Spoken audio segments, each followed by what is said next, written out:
జీవితాలలో ఒక మార్గదర్శిగా ఉంటూ వ్యవసాయ రంగంలో కాదు, సైన్య రంగంలో కాదు, రాజకీయ రంగంలో కాదు, విద్యా రంగంలో కాదు, ఆయన హార్ట్ అంతా కూడా, ఆయన ప్రతి హృదయ స్పందనలో కూడా నా దేశం నా దేశం నా దేశం అనే భావనతోటి అతను పనిచేశాడు. వాళ్ళ ఆశయం, వాళ్ళ లక్ష్యం అంతా కూడా ఒక బీసీ ముఖ్యమంత్రిని చూడాలని. అంటే జ్యోతిరావు పూలే యొక్క ఆశయాలను, కళలను, చైతన్య స్ఫూర్తిని నింపుకొని అతి బీద వాళ్ళ లక్ష్యంగా సమాజానికి ఎంతో చేసిన ఆ మహానుభావుని తలుచుకోవడానికి మనందరం ఏకం కావడం చాలా గర్వంతో కూడుకున్న విషయము.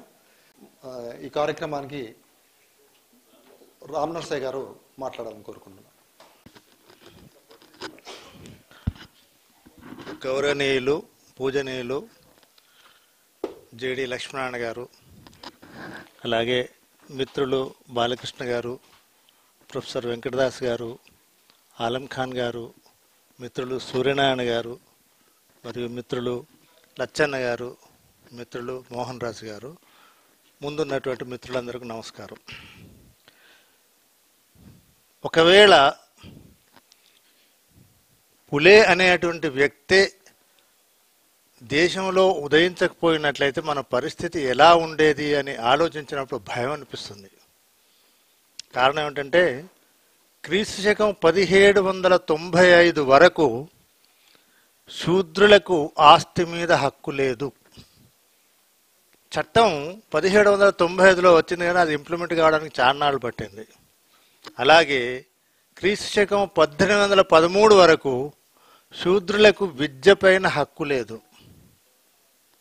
ఒక విధంగా చెప్పాలంటే మనం ఇంగ్లీష్ వాళ్ళని ఎంత తిట్టుకున్నా వేరే విషయాలలో, ఈ విషయంలో మాత్రం ఇంగ్లీష్ వాళ్ళని మెచ్చుకోవచ్చు. కొన్ని పనులు వాళ్ళ వల్లనే అయినాయి. సరే, 1813 తర్వాత కూడా చాలా కష్టపడవలసి వచ్చింది. 1835లో థామస్ బాబింగ్టన్ మెకాలే అని ఆయన ఒక పుస్తకం, ఒక మినట్ అని ఒక ఎస్సే రాసి వాళ్ళ గవర్నమెంట్కి సబ్మిట్ చేసి ఇంగ్లీష్ భాషను అందరికీ నేర్పమన్నారు.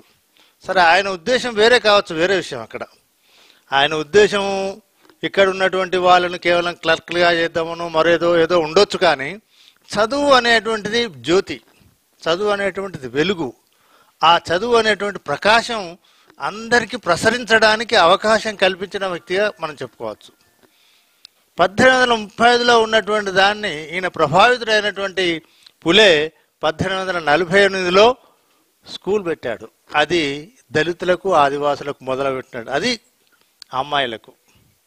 దాన్ని బట్టి మనం ఆలోచించుకోవాల్సిందంటే పులే అనేటువంటి వ్యక్తే లేనట్లయితే, అప్పుడు ఒకవేళ స్కూలే రానట్లయితే బహుశా మనం ఈ మాత్రం కూడా చదువుకునే వాళ్ళం కాదేమో. ఆ విధంగా ఉన్నటువంటి దాన్ని ఒకవేళ మనం అబ్జర్వ్ చేసినట్లయితే పులే పుట్టింది ఏదైతే ఉందో 1827 ఏప్రిల్ 11. ఇంకొక అభిప్రాయ భేదం కూడా ఉంది, 1828 ఫిబ్రవరి 20 అని. కానీ ప్రామాణికమైనటువంటి దాన్ని మనం దీన్నే తీసుకున్నట్లయితే ఏప్రిల్ 11, 1827లో అతని జననము. పెళ్లి ఏదైతే ఉందో 1840లో. ఆమెకు 9 ఏళ్ళు, ఈయనకు 13 ఏళ్ళు. అప్పటి నుండి ఆమెను చదివించాడు. 1840 నుంచి ఆమెను చదివించి 17 ఏళ్లకు స్కూల్ తెరిపించాడు. అంటే ఆమెకు 17 ఏళ్ళు ఉన్నప్పుడు, ఇతనికి 21 ఏళ్ళు ఉన్నప్పుడు 1848లో స్కూల్ వచ్చింది. దాన్ని బట్టి ఆలోచించుకోండి. ఆమె తర్వాత కూడా అసలు ఏదైతే ఉందో పిల్లలు లేరు అనేటువంటి దీంతో ఆయన తండ్రి వేరే పెళ్లి చేయాలని ఆలోచించినప్పటికీ ఇతను వద్దంటాడు. కానీ ఇతను పిల్లలను వద్దనుకున్నాడు. చాలామందికి తెలియని విషయం ఏంటంటే పులే పిల్లలను వద్దనుకున్నాడు. కారణం ఏమిటంటే పిల్లలు ఉన్నట్లయితే నాతో స్వార్థం ఏర్పడుతుంది, నేను చేసేటువంటి పనిని సరిగ్గా చేయలేనని తన భార్యతో చెప్పినాడు. ఒక్కసారి ఆలోచించండి, 17 ఏళ్ల అమ్మాయి, ఆ అమ్మాయితో అమ్మ నువ్వు చదువుకోకు, నువ్వు ఏది కాపురం చేయకు, నేను చెప్పినట్టుగా పిల్లలకి చదువు చెప్పు అని అంటే ఆమె ఎంత త్యాగం చేసి ఉండవచ్చు ఆలోచించుకుందాము. ఆ తల్లి త్యాగమే లేనట్లయితే మనం ఎక్కడుండేవాళ్ళం? దానికి మూలం ఎవరు? ఇవన్నిటిని ఆలోచించినట్లయితే ఒక్కొక్కసారి భయమవుతుంది. ఎందుకంటే ఇప్పటికి కూడా శూద్రుల పరిస్థితి అదే ఉంది. ఇప్పుడు శూద్రుల్లో కొన్ని కులాలు బాగా పైకొచ్చి అవి ఫార్వర్డ్ కాస్ట్ అనిపించుకునేవి, కానీ మెజారిటీ శూద్రులు ఏదైతే ఉందో బీసీలు, ఎస్సీలు, ఎస్టీలుగా అయిపోయి ఇంత బాధపడవలసి వస్తుంది ఇప్పటికి కూడా. అంటే ఇప్పుడు కాస్త మెరుగు, మరి అప్పటి పరిస్థితి ఎలా ఉండేది? ఇంకా అప్పుడున్నటువంటి పరిస్థితులు ఎటువంటివో అందరికీ తెలిసినటువంటిది. ఇవన్నీ చూసినప్పుడు ఆయన ఒక మహానుభావుడు, మహోన్నతుడు, మహాత్ముడు. అది మహాత్మునిగా అతనికి 1887-88లో బిరుదం ఇచ్చినారు. అది నిజమైనటువంటి బిరుదము. ఆ మహానుభావుడు ఇంకా కొన్నాళ్ళు బతుకుతే బాగుండేది, కానీ 1890 నవంబర్ 28 నాడే ప్రాణం వదిలినారు.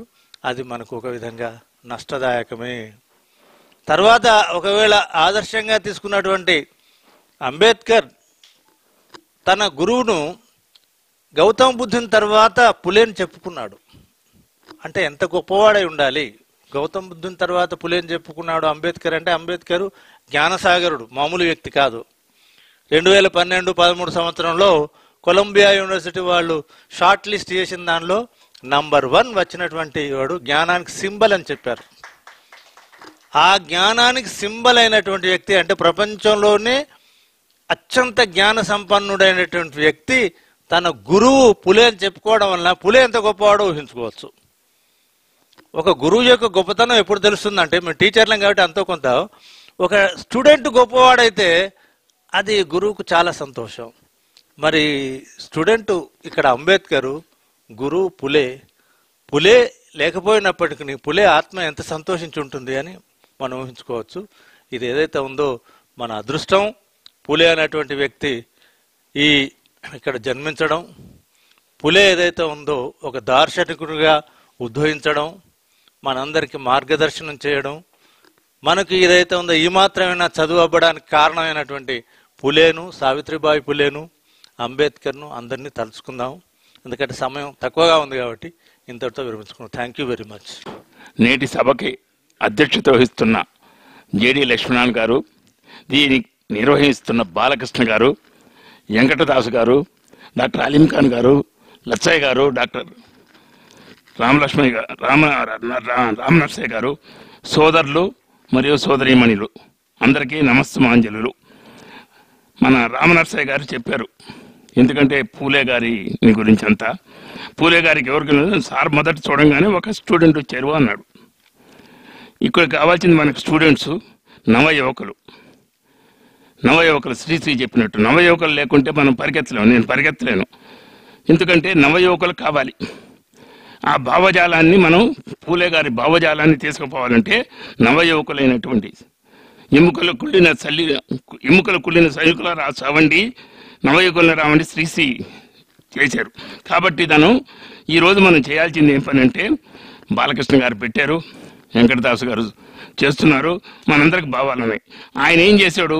పూలే గారు కుల నిర్మూలన చేయాలి, అందరు ఎడ్యుకేట్ కావాలి, ఉమెన్ కూడా ఎడ్యుకేట్ కావాలి. ఈ కుల నిర్మూలన చేయడానికి ఆయన అంకురార్పణ చేశాడు.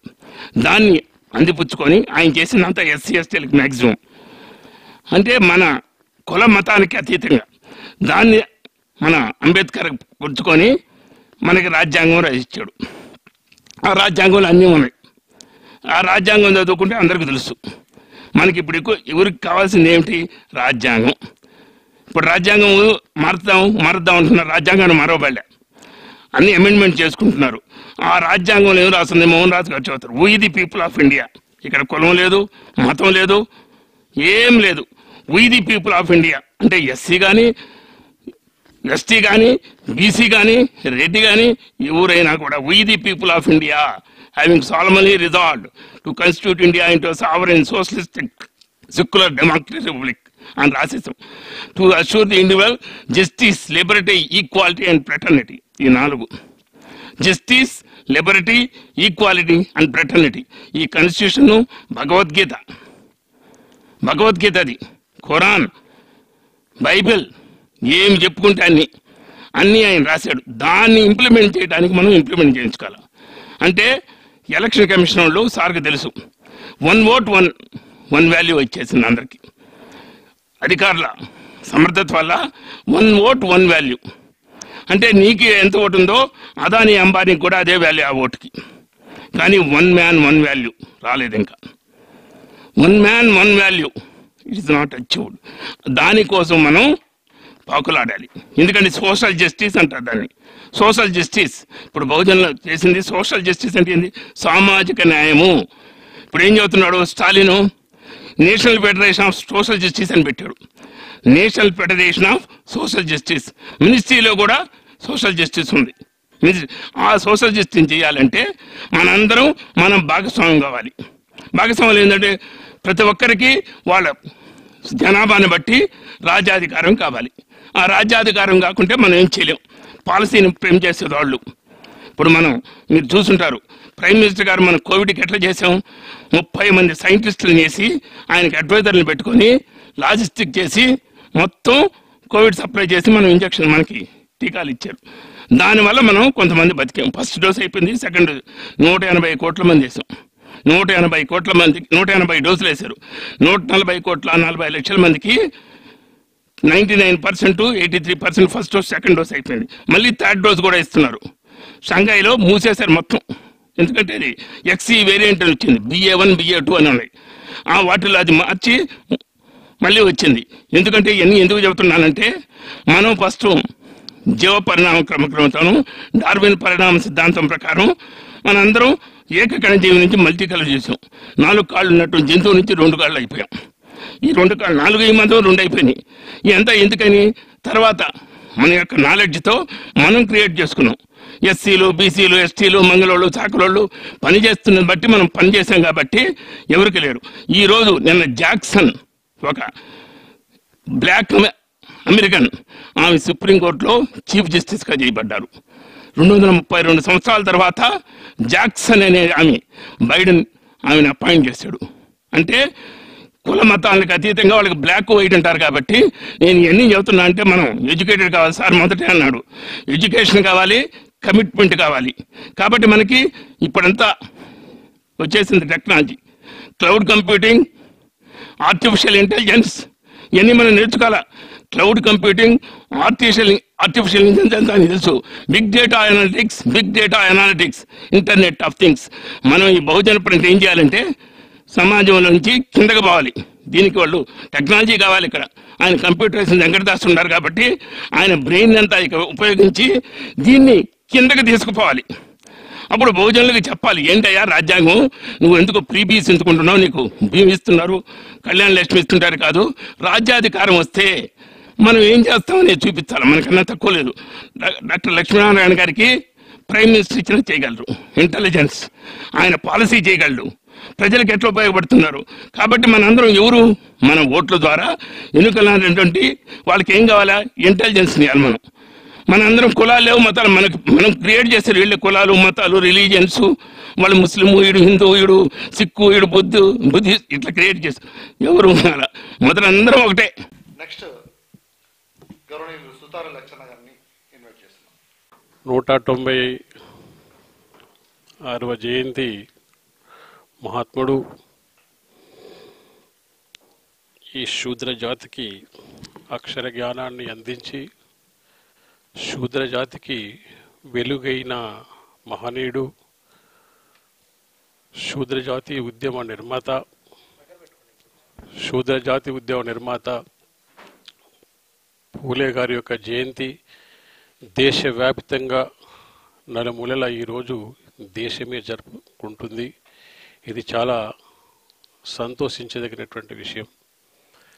డాక్టర్ రామ్ నర్సే తన ఉపన్యాసంలో మాట్లాడుతూ అసలు జ్యోతిరావు పూలే అనేటువంటి వాడు ఈ భూమి మీద పుట్టి ఉండకపోతే ఈ మహనీయుణ్ణి డాక్టర్ బాబాసాహెబ్ అంబేద్కర్ గురువుగా స్వీకరించిపోయి ఉండున్నట్లయితే వాస్తవంగా ఆయనకు ఈయనకు సమకాలికులు కూడా కాదు. ఈయన 1827 ఏప్రిల్ 11 ఈరోజు పుడితే ఆయన 1891 ఏప్రిల్ 14 నాడు పుట్టాడు. తర్వాత ఎంత వ్యత్యాసం ఉంది. కానీ ఆయనకు ఇప్పుడు అర్జునుడికి చెప్పినట్టుగా మహాభారత యుద్ధంలో నీ గురువు ఎవలయ్యా అని ఏకలవుడిని అడిగితే నా గురువు ద్రోణుడు అని అంటాడు. ఎన్నడన్నా ద్రోణుడు నేర్పాడా? ఎప్పుడన్నా విలువిద్య నేర్పాడా? కానీ ఆయన యొక్క మూమెంట్ చూసి ఎట్లనో విలువిద్య చేసుకోవాలని చెప్పి ఈయన అనుకరణ చేసి ఆయన నేర్చుకున్నాడు. కానీ ప్రతిభని ఎట్లా కొట్టాలి, వీడు యుద్ధంలో ఒకవేళ నాకు ఎదురైతే నాకు అపజయమే, నా కీర్తే దెబ్బతింటదని ఇతని యుద్ధంలోకి రాకుండా నిరోధించాలనేటువంటి కుట్రలు ఆనాటి నుంచే మొదలైనవి. ఇవాళటి నుంచి కాదు, మన జాతి మీద జరుగుతున్న దాడి. అయితే ఏమిస్తావయ్యా నన్ను గురువే వల్ల అంటే ద్రోణుడు అంటాడు, నువ్వు నా గురుదక్షిణ ఏమిస్తావు అనేటువంటి చర్చ తిరకాసులు పెట్టేసి ఆ చర్చలోకి దించి గురుదక్షిణగా నీ బుట్టని వెళ్ళి ఇచ్చేసేయి, నువ్వు నేను సంతోషిస్తానంటాడు. ఈ అమ్మాయికుడు గుట్టను తీసేస్తాడు, వాడు యుద్ధంలో ఓడిపోతాడు, వీడు రాజు అయిపోతాడు. ఇవన్నీ మహాభారతము, అది రాజకీయం ఉంచాడు. ఆ రాజకీయాలు అది కూడా రాజకీయాలే. కనుక ఈడికి వచ్చే వరకల్లా అంబేద్కర్ మాత్రం నా గురువే, నేను నా అనుసరణీయమైన గురువే పూలే గారు అని చెప్పి చెప్పడం అనేది జరిగింది. ఎందుకంటే ఆయనకు గురువే లేడు కదా, మరి ఆయన అనుసరించవలసింది ఎవరిని అనుసరించాలి? కేవలము మహనీయుడైనటువంటి పూలేని అనుసరించాలి. పూలేవాడు నిజానికి అన్టచబిలిటీకి వ్యతిరేకంగా ఎస్సీలు చేసిన ఉద్యమాలు చాలా తక్కువ. ఎస్సీలకు ఎస్సీ ఉద్యమాలు ఎలా చేయాలి, అన్టచబిలిటీకి వ్యతిరేకంగా ఉద్యమం ఎట్లా చేయాలనేది బీసీలే నేర్పారు కదా. ఈ ఉద్యమ నిర్మాతలు, బహుజన ఉద్యమ నిర్మాతలు కూడా పూలే. దీని మొత్తం రూపకల్పన చేసిందంతా ఆయననే.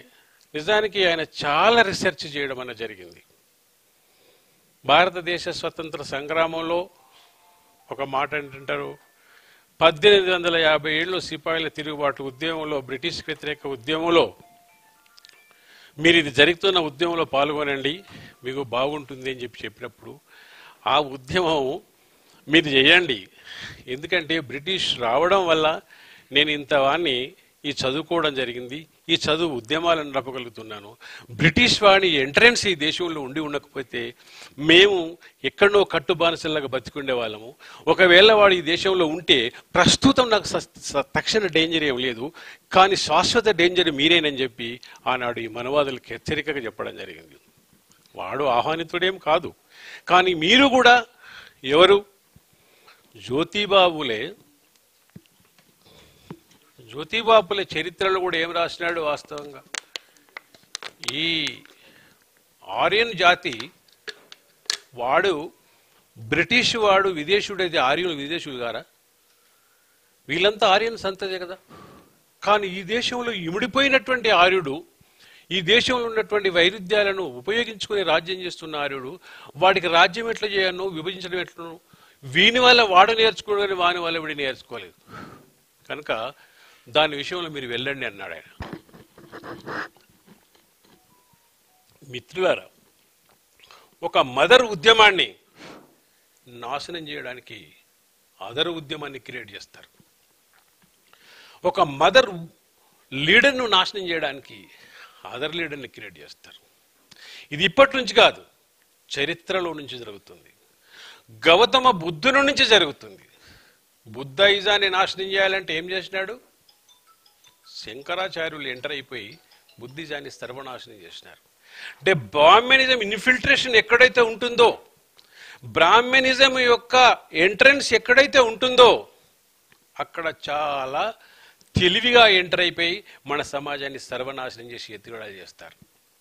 అట్లా బుద్ధయిజాన్ని నాశనం చేశారు. ప్రపంచమంతా విస్తరించగలిగి జపాన్లో బూడిదైపోయినటువంటి జపాన్ సెకండ్ వరల్డ్ వార్లో ఇలా ప్రపంచానికి విజ్ఞానం అందించేటువంటి ఒక కేంద్రంగా మెదగలిగింది. కానీ ఈ దేశం ఇంకా అడకతిన దశలో ఉంది, అప్పల దశలోనే ఉండడానికి గల రీజన్ ఏంటంటే ఈ దుర్మార్గమైనటువంటి మనవాద పాలకులు కాదా?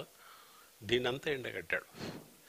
అదే సందర్భంలో ఏమయ్యాకి ఈ ఎస్సీ ఎస్టీలతో నడుపుతున్నావు, ఈ అంటరానితనం అంటున్నావు, you are a not untouchable కదా, వాళ్ళు స్లేవరీసే కదా, దానికి నువ్వు లీడర్ ఎట్లయితావు? స్లేవరీ నుంచి లీడర్లు రావాలి, అన్టచబుల్ నుంచి లీడర్ రావాలి, నువ్వు అన్టచబుల్ కాదు కదా అని ఈ విధమైనటువంటి పద్ధతుల్లో ఆయన్ని మళ్లించడానికి ప్రయత్నం చేసినారు.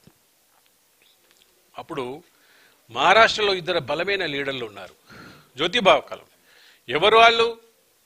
ఒకడు తిలక్. తిలక్ బ్రాహ్మణీయ వర్గాల యొక్క పెద్ద సిద్ధాంతకర్త.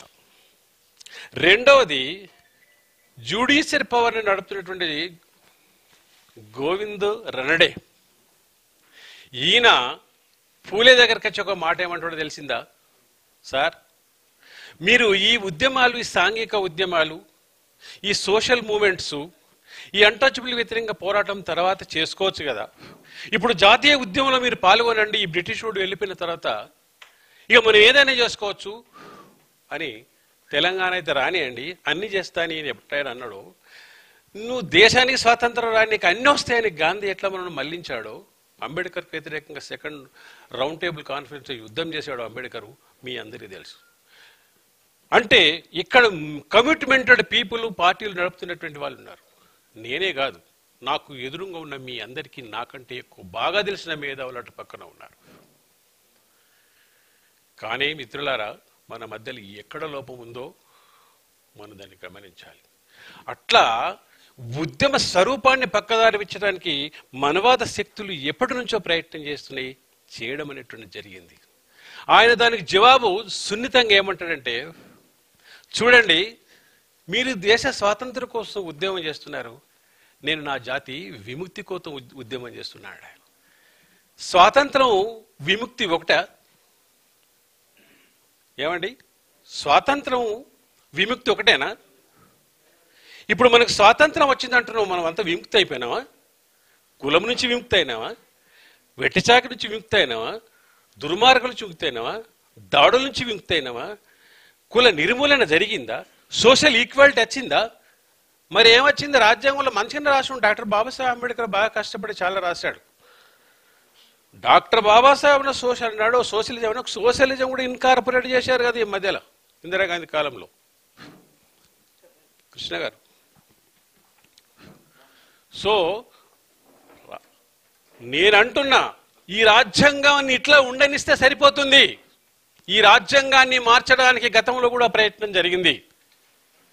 గతంలో కూడా రండి సార్, గతంలో కూడా ప్రయత్నం జరిగింది. ఎందుకు రాజ్యాంగాన్ని మార్చాలనుకుంటున్నారో వాళ్లకు బాగా తెలుసు. ఎందుకంటే భారతదేశంలోని ఈ పూలే, అంబేద్కర్, వీళ్ళ తర్వాత పుట్టుకొచ్చినటువంటి కాన్షీరామ్ గారు భారతదేశంలో ఒక స్వరూపాన్ని, రాజకీయ స్వరూపాన్ని ఎవరు తీసుకొచ్చారంటే కాన్షీరామ్ గారికి అది దక్కుతుంది. కనుక సూర్యనారాయణ గారు తన ఉపన్యాసంలో క్లియర్గా చెప్పారు. ఆయన ఏదున్నా, ఎన్ని సమస్యలున్నా మనం ఐక్యంగా ఉండి ఈ బహుజన ఫ్రంట్ వేదిక మీద రాజకీయ అధికారం వైపు అడుగులు వేస్తే తప్ప మనకు విముక్తి లేనే లేదనేది. మనందరికీ రాజకీయాలు తక్కువనా? బాగా తెలుసు. మనకు అన్నిటికంటే ఎక్కువ తక్కువ ఏముందో తెలుస్తుందా? యూనిట్ ఎట్లో కావాలో తెలియదు. తెలిసినా కానీ నా గ్రూపులో నువ్వు చేరండి, నేను పెద్ద గ్రూప్ కదా, మీరు చిన్న గ్రూప్ కదా అని అంటున్నా. ఏదో బాలకృష్ణ గారు చేసినారు ప్రయత్నం, బాలకృష్ణ గారితో చాలా ప్రయత్నంతో మేము మాట్లాడాం. బహుజన్ సమాజ్ పార్టీలో, సారీ ఏమనుకో, కొంచెం నీళ్ళు వస్తే అప్పుడు నీళ్ళు తాగుతా, షుగర్ కనుక.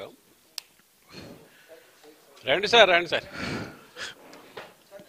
రండి రండి. ఇక ఇది అయిపోయినాక నేను కిందికి దిగుతా, ఇది మీదేదా. బాలకృష్ణ గారు, బాలకృష్ణ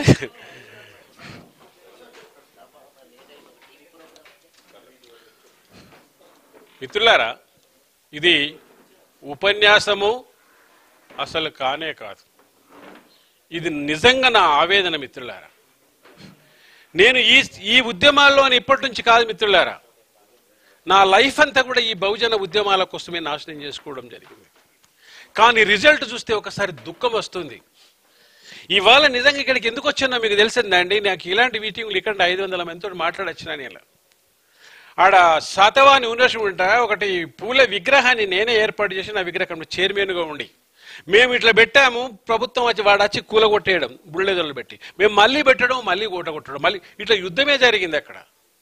ఈ ఎందుకు జరుగుతుంది అని చెప్పంటే దాని వెనకాల అనేక కుట్రలు, కుతంత్రాలు ఎన్నడూ లేదు. ఇక్కడోడు వచ్చి వీడి పేరు ఏమాయక సుతారుల చన్న, ఎక్కడోడు వీడు ఏం కథ, పలానూరోడు వీడికి ఎందుకు వచ్చి ఇదెందుకు పెడుతున్నాడు అని చెప్పి ఇట్లా కుట్రలు చేసి ఎవరి పెట్టాలి మరి? అక్కడ రాజశేఖర రెడ్డి అయితే బెటర్ ఉంటుందండి.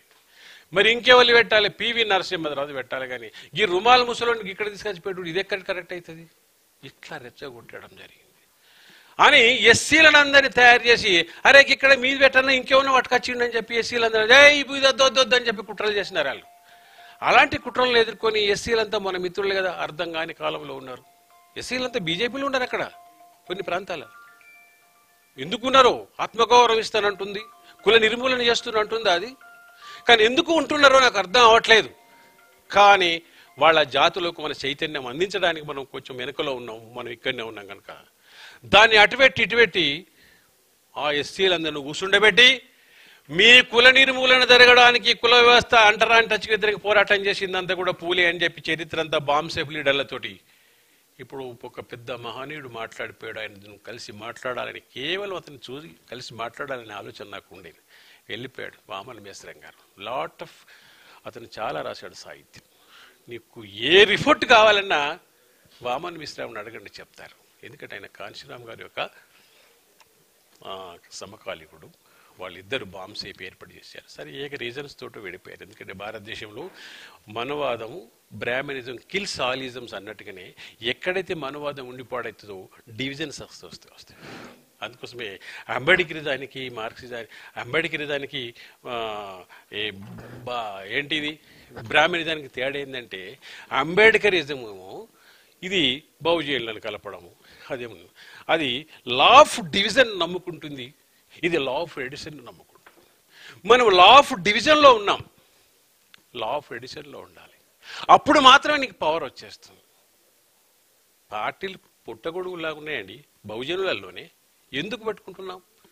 మీకు చివరికి 2 పక్షాలు ఉంటాయి మిత్రులారా. ఎందుకు కాంశీరామ్ గారు చెప్పాడు 21 సెంచరీ ఈజ్ అవర్ సెంచరీ. ఏమనగానే అండి 21 సెంచరీ ఈజ్ అవర్ సెంచరీ అవుతుంది. ఎందుకంటే ఈరోజు ఇట్లనన్న రాని అట్లనన్న రాని పాలకుడు తన పద్ధతిని మార్చుకుంటూ వస్తున్నాడు. నరేంద్ర మోడీని బీసీని ప్రైమ్ మినిస్టర్ చేయాలని ఉందా? లేదు కదా. మరి మనధారణ శాస్త్రం ప్రకారంగా శూద్రుడు కుర్చీ మీద కూర్చుంటే నరకాలి కదా. చదివే అద్దాయి, భూమి అద్దాయి, ఆయుధమే అద్దాయి, అధికారం అద్దాయి. మరి ఎందుకు జరుగుతుంది ఇదంతా?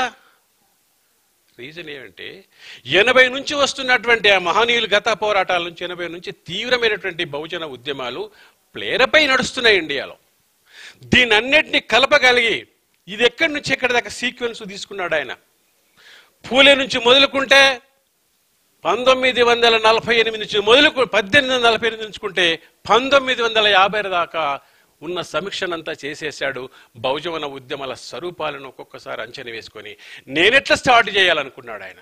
ఒక ప్రభుత్వ ఉద్యోగి రాజకీయాల్లోకి వచ్చి ఈ దేశంలో రాజకీయ అధికారం అంటే ఎట్లా ఉంటుందో చూపించి వెళ్ళాడు.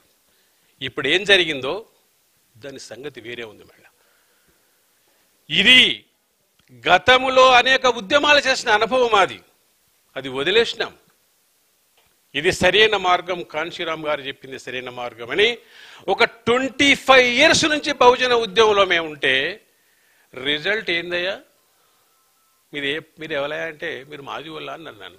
మేము మాది కమ్యూనిటీ కాదు, మరి అసలు కాపు అంటే ఎస్సీలు అందరూ ఓన్లీ ఎస్సీలే ఉంటున్నారు, బీసీలు రావట్లే. ఎందుకంటే ఇది బీసీల పార్టీ కాదేమో, ఇది ఎస్సీలే నడుపుతున్నారని. అందుకోసం మేము ఒక ప్రయోగం అంట చేసి ఎటుపెట్టిన లీడర్స్ కింద వాళ్ళ కింద చాలా ఏళ్ళు పనిచేసాం. మేము 25 ఏళ్ళు పనిచేసినాం. కానీ కాన్సెప్ట్ అవుట్లుక్ మారకపోతే ఎస్సీ నాయకుడే ఉండాలన్నా బీసీ నాయకుడే ఉండాలన్నా కుల కాన్సెప్ట్తో నడిపేది ఎవడైనా కూడా ఉద్యమాలు నడపలేడు. బహుజన కాన్సెప్ట్తో నడపాలి ఉద్యమాలు. కానీ కాంశీరామ్ గారు చేసిన ప్రయోగం ఇక్కడ ఏంటంటే ఎస్సీ నాయకులను అధ్యక్షులు రాష్ట్ర అధ్యక్షులు మెట్లే బీసీలను ముందు పెట్టి ఎస్సీ ఫోర్స్ అంతా తయారు చేసిండు. కాంశీరామ్ గారు ఇంకో మాట కూడా అన్నాడు, నాకే వస్తాయా, నాకు ఎప్పుడో 32లో నేను పొలిటికల్ పవర్కి వచ్చేసిన అన్న. రాజకీయ వాటా నాకు ఉంది కదా, పోగొట్టుకున్నదంతా బహుజనులే, బీసీల కోసం ఈ పార్టీ పెట్టిన అన్నాడు. ఈ బీసీలు క్యాచ్ చేశారా? చేయలే. ఎందుకు? ఆయన ఎస్సీ లీడర్ అయినందుకు. ఆనాడు కమ్యూనల్ అవార్డు విషయంలో కూడా జరిగిన పోరాటంలో అంబేద్కర్ని బలపరిచింది ఎంతమంది మీకు అంత తెలుసు కదా. దాన్ని రాజ్యాధికారం రాని స్వతంత్రం రాని అన్ని చూస్తున్నారని మోసపోయింది. ఇప్పటిదాకా అడుక్కునే దశలో ఉన్నాం. ఈ ఉద్యమాల వల్ల, ఈ పోరాటాల వల్ల రాజ్యంలో, దేశంలో కొన్ని మార్పులు వస్తున్నాయి. ఇక జగన్ కూడా కొన్ని చేసిండు కదా, కొన్ని ఇట్లా అట్లా స్టఫిలింగ్ చేసేసి అన్ని వర్గాలకు ఇచ్చినామంటే అయిపోయి ఆయన బహుజన నాయకుడు అయిపోయాడు. రేపు ఈయన కూడా చేస్తే బహుజన రాజ్యం వచ్చిందని మనం నమ్మిస్తారు.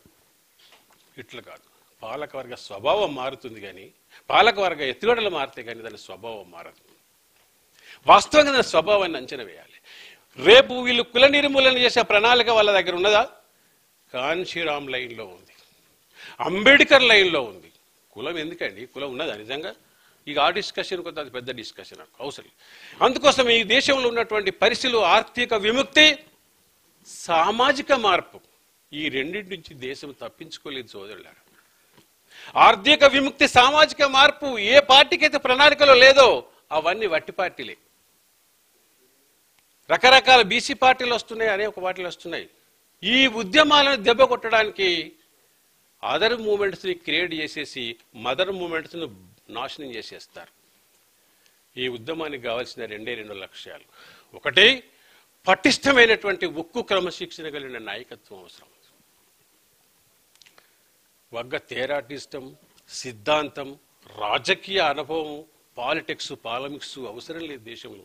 కాంశీరామ్ గారు ఏమన్నాడు? ఎవడు దీని నాయకుడు అంటే అమ్ముడు అని వాడే దీని నాయకుడు. ఏ దశలోనే ఉండని ఉద్యమం. నేనైతే ఇక్కడ దాకా తీసుకొచ్చాను అంబేద్కర్, ఈ వ్యాన్ గార్డ్ ఇక్కడ తీసుకొచ్చాను, దయచేసి నాకు చాతనందం వరకు ఇక్కడ తీసుకొచ్చాను. మీకు వీలైతే దీన్ని ముందుకు నెట్టండి, కానీ చాతగా అక్కడ వదిలేయండి, లేకపోతే వెనుకకు మాత్రం లాగకండి. ఇది ద్రోహం చేసే పనులు, ద్రోహులు చేసే పనులు అని చెప్తున్నాడు. కానీ ఉత్తరాది రాష్ట్రాల్లో జరిగిన ద్రోహము ఇప్పుడు అదే జరిగింది. అందుకోసం ఎందుకు జరిగింది? ఎంట్రెన్స్ ఆఫ్ బ్రాహ్మణిజం ఎప్పుడైతే వస్తుందో, సతీష్ చంద్ర మిశ్రా చేసింది అదే కదా. ఎక్కడి నుంచి వచ్చింది సతీష్ చంద్ర మిశ్రా? అయిన నేపథ్యం ఏంది? చార్జ్ షీట్ ఫస్ట్ చూసారా మీరు? సెకండ్ చార్జ్ షీట్ చూసినారా మీరు? మేము వేసినాం. ఎప్పుడైతే కాంశీరామ్ గారు మరణించాడో, ఇది బహిరంగంగా చెప్పాల్సిన స్టేజ్. వాస్తవంగా కాంశీరామ్ ఎప్పుడై వేయండో సర్వజన హితాయ సర్వజన హితాయకు వచ్చేసింది, బహుజన హితాయ బహుజన సుఖాయ నుంచి అప్పుడే అయిపోయింది. ఎప్పుడైతే నిర్ణయంతో బ్రాహ్మణులతోటి పెట్టుకునేదో, నువ్వు పవర్లోకి వచ్చేస్తే కథమా అమ్మ, మేము ఉన్నాం అన్ని చేస్తా ఉన్నారు. రీజన్ ఏంటంటే మనువాద పాలకులు ఎప్పుడు కూడా ప్రయత్నం చేస్తారు. కాంశీరామ్ పుట్టిన ఉన్నప్పుడే మాయావతిని, వాజ్పేయి, ఎల్కే అద్వాని కలిశారు కదా. కలిసి 2000 కోట్లు ఇస్తాం, నువ్వు పార్టీ పెట్టామని నువ్వు చాలా బ్రహ్మాండంగా నడుపుతున్నావు అన్నారు. మాయావతి నేపథ్యం కూడా రికార్డులో ఉంది. ఎందుకుంది దాని చరిత్ర జవాబు చెప్పమన్నాం. ఫస్ట్ సెకండ్ చార్జ్ షీట్ నిందారోపణలు అంటారు ఇవి. దీనికి జవాబు చెప్పంటే ఎక్కడ చెప్పలే. రీజన్ ఏంటంటే ఓకే రైట్, రీజన్ ఏంటంటే ఇక్కడ ఐక్యత లేకపోవటం అనే అంశాన్ని మీరు గమనించండి మిత్రులారా. రెండవది, పరిణామాలు చాలా దారుణమైన పరిణామాలు. రెండవది, నేను ఇంతకు మునుపు ఒక విషయం చెప్పాను. నేను ఇంత దూరం రావడానికి గల కారణం ఒకటి ఉంది అని. ఆ కారణం ఏంటంటే గొప్ప అనుభవజ్ఞుడు, నీతివంతమైన నాయకుడు, ఈ ఆఫీసర్గా ఉండి చాలా లోటుపాట్లు చూసినటువంటి జేడి లక్ష్మీనారాయణ గారు ఈ సమావేశానికి రావడం అనేది చాలా సంతోషంగా ఉంది. ఆయన కలిసి వెళ్ళడం కోసం నేను వచ్చాను. కానీ అనివార్యంగా సామాన్య మేస్తరంగా కూడా కనిపించడం నాకు చాలా సంతోషం. ఎందుకంటే మేము ఎలాంటి కమిట్మెంట్ కలిగిన వాళ్ళం అంటే, ఒక్క కాంశీరామును కలవడం కోసం, ఆయనను ఓన్లీ ఆయన కాళ్ళు మొక్కడం కోసమేనండి. కరీంనగర్ నుంచి సోలాపూర్ పోయి కాళ్ళు మొక్కొచ్చాను. ఎందుకంటే ఆయనకి ఏ ఎస్సీ కాదు నా దృష్టిలో, ఆయన బహుజనుల దేవుడు అని. కానీ అదే మాయావతి అన్నిసార్లు పవర్ ఉన్నా ఒక్కసారి ఇట్లా ఫోటో దిగాలన్న కోరిక నాకు రాలేదు. చాలా నాకు అట్లా బుద్ధి పుట్టలేదు. ఆ కమిటీ అంత గొప్పది కనుక ఓకే సార్, నాకు ఈ అవకాశం ఇచ్చినందుకు. ఇంకా మాట్లాడవలసిన మిత్రులు చాలా ఉన్నారు, చాలా అనుభవం కలిగినటువంటి వాళ్ళు ఉన్నారు. నా బాధ అంత ఏంటంటే, రేపు జరగబోయేటువంటి కార్యక్రమంలో పొలిటికల్ రిజల్ట్ ఓరియంటేషన్లో మనం అడుగులు వేద్దాం. మనం ఈ యూనిట్ ఇది ఈ వేదిక అదైనా ఆయన చెప్పింది విముక్తి మార్గమే. విముక్తి జరగాలంటే పొలిటికల్ పవర్ రావాలి. పొలిటికల్ పవర్ అంటే కొంచెం వేగవంతం చేస్తుంది. అధికారం కోసమే అధికారం మాత్రం అవసరం లేదు నాకు. ఎందుకంటే అధికారం కోసం అధికారం చేస్తే అధికారాలు ఉండవు. ఎందుకంటే నీ లక్ష్యం కోసం నువ్వు అధికారం చేయాలి, కానీ అధికారం కోసం అయితే చాలా మంది అమ్ముడు పోతారు. అందుకోసమే ఇక్కడ క్రమశిక్షణ కలిగిన నాయకత్వము, అమ్ముడు అనే నాయకత్వం ఉండాలి. ఒక ప్రయోగం అంటే చేశాం చంద్రకుమార్ విషయంలో, మేము ఇద్దరు కలిసాము చేశాము. అయితే ఇప్పుడు ఏం బాధ ఏం లేదు సార్. అయితే చెప్తున్నా నేనేంటంటే ఇప్పుడు మనము ఒక బలమైనటువంటి నాయకత్వాన్ని మనకు అవసరమని నేను కోరుకుంటున్నా. ప్రయోగాలు చేసినాము, విఫలమైనాము. ఇక నుంచి ప్రయోగాలు చేయొద్దని నేను కోరుకుంటున్నాను. అవకాశం ఇచ్చినందుకు ధన్యవాదాలు. జై భీమ్, జై భారత్, జై బోలే.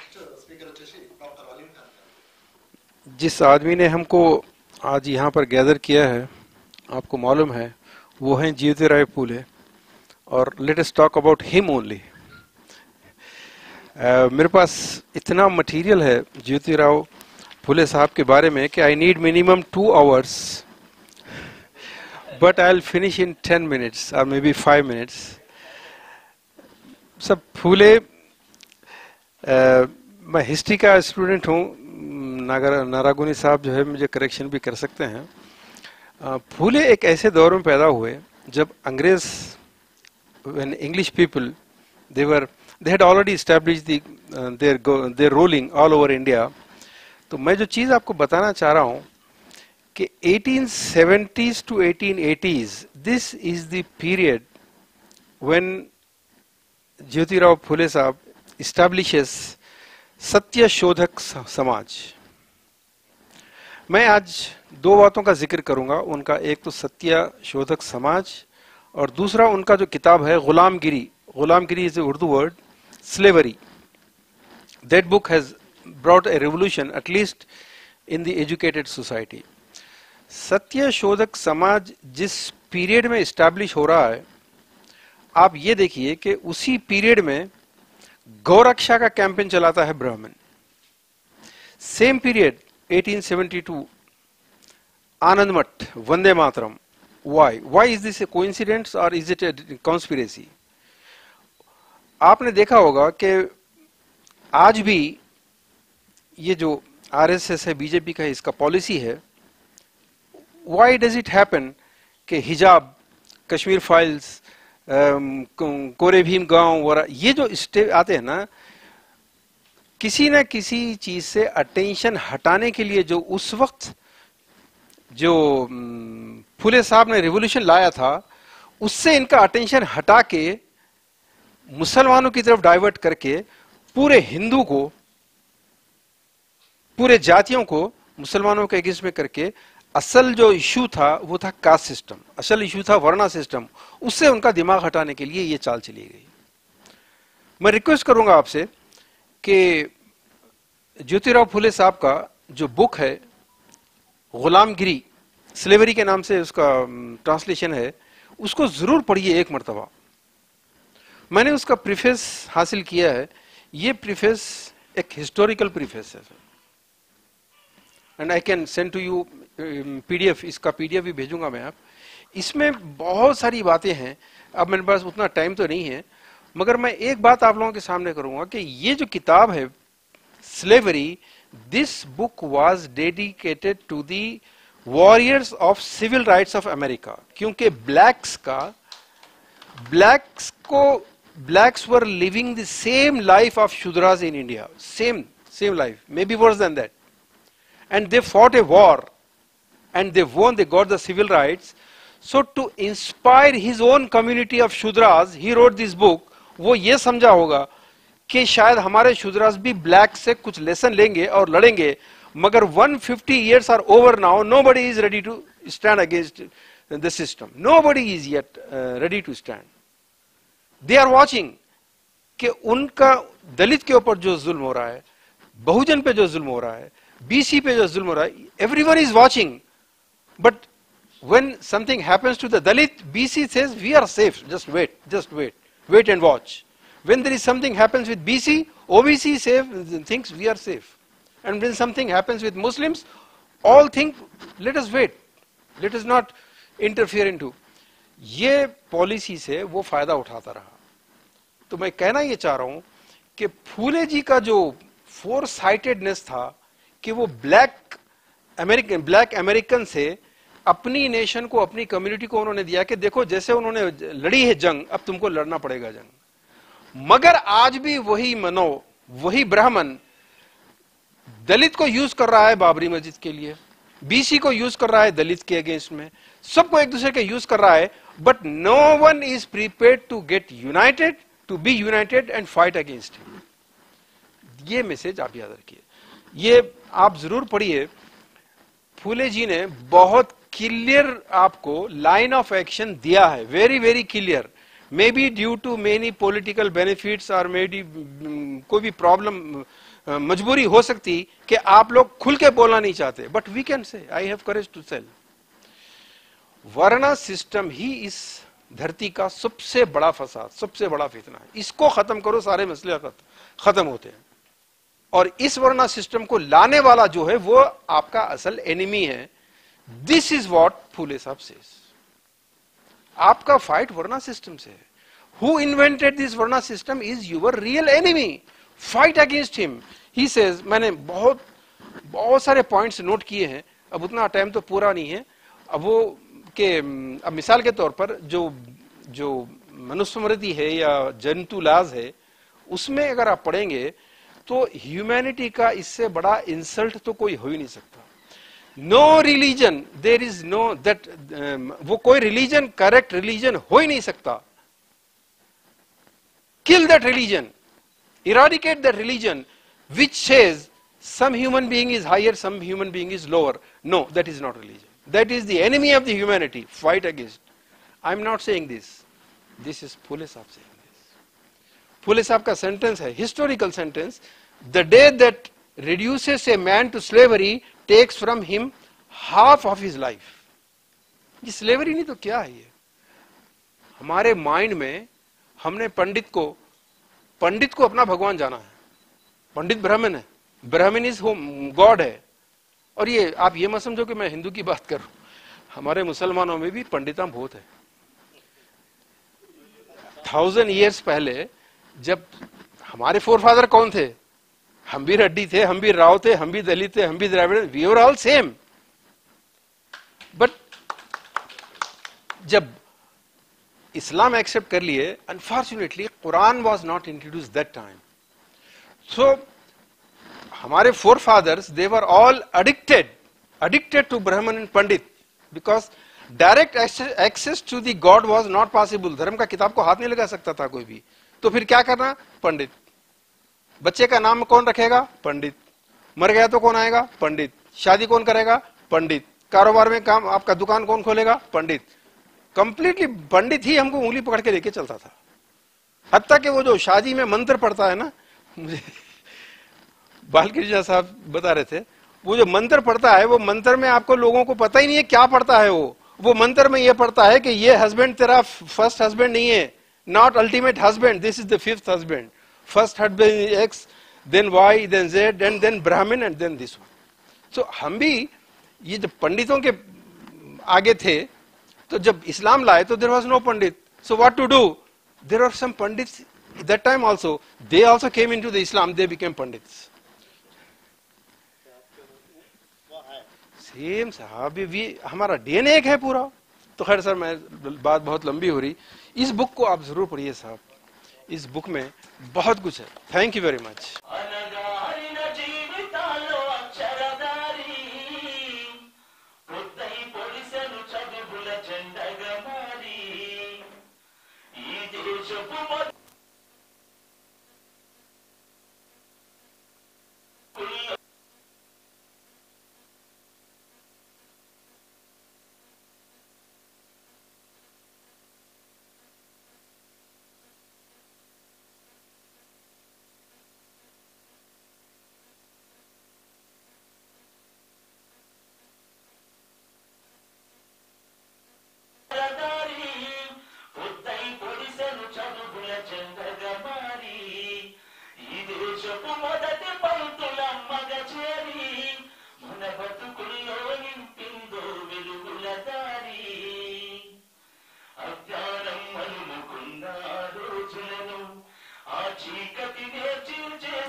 మరువద్దుర సమాజమా మహనీయులను వాటినందుకొని శాసించర గగన తలమును అనగారిన జీవితాల్లో అక్షరదారి పొద్దై పొడిసెను చదువుల చెండగా మారి ఈ దేశపు మొదటి పంతులమ్మగ చేరి మన బతుకుల్లో నింపిందో వెలుగుల దారి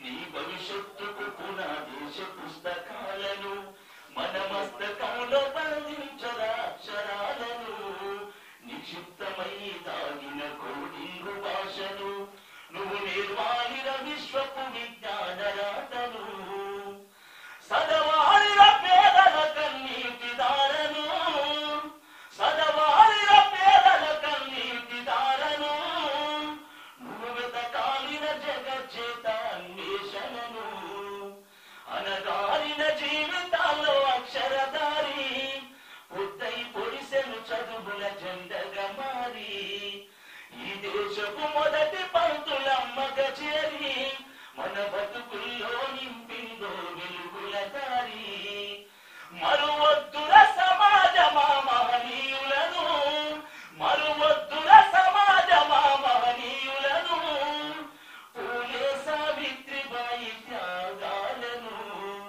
పూలే సావిత్రిబాయి త్యాగాలను పాటలు హృదయంలో పవిత్రతుంటనే సిద్ధిస్తాయి.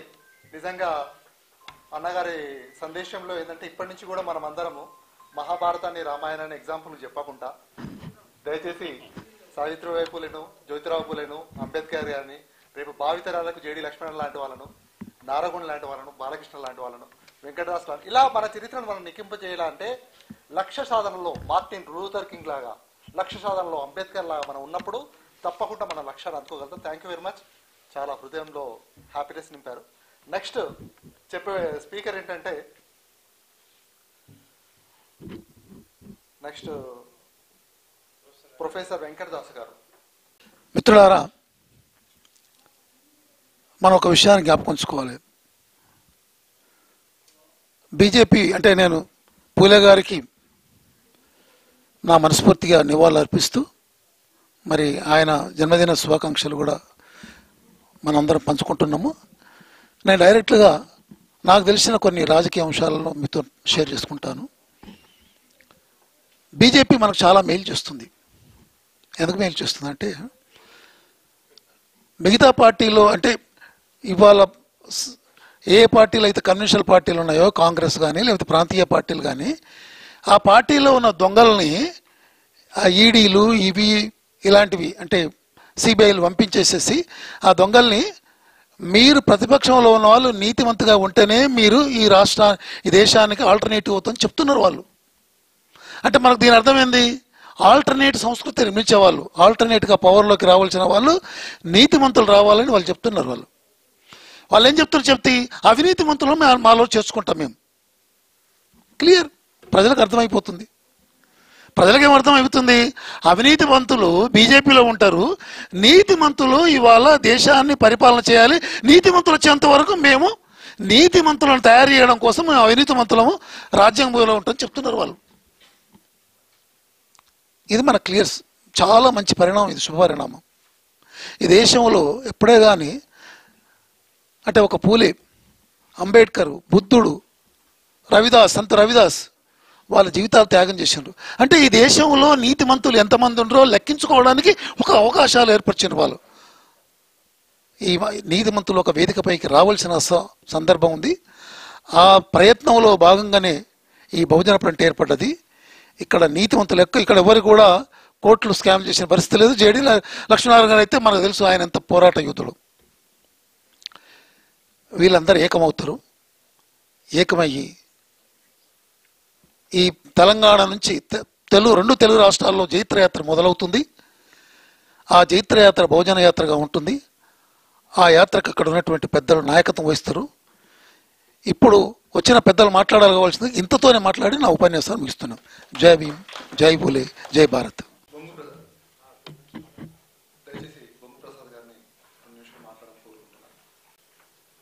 మహాత్మా జ్యోతిబా పూలే 196వ జన్మదిన శుభాకాంక్షలు. తరఫున మీ అందరికీ తెలియజేస్తున్నాను.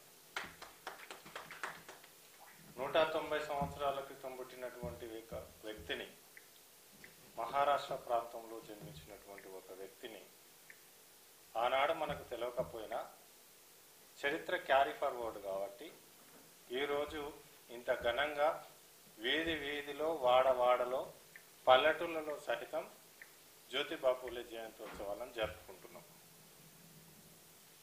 దాని వెనుక ఉన్నటువంటి ప్రధాన కారణం రాజ్యాంగపరమైనటువంటి పదవులను అనుభవించలే,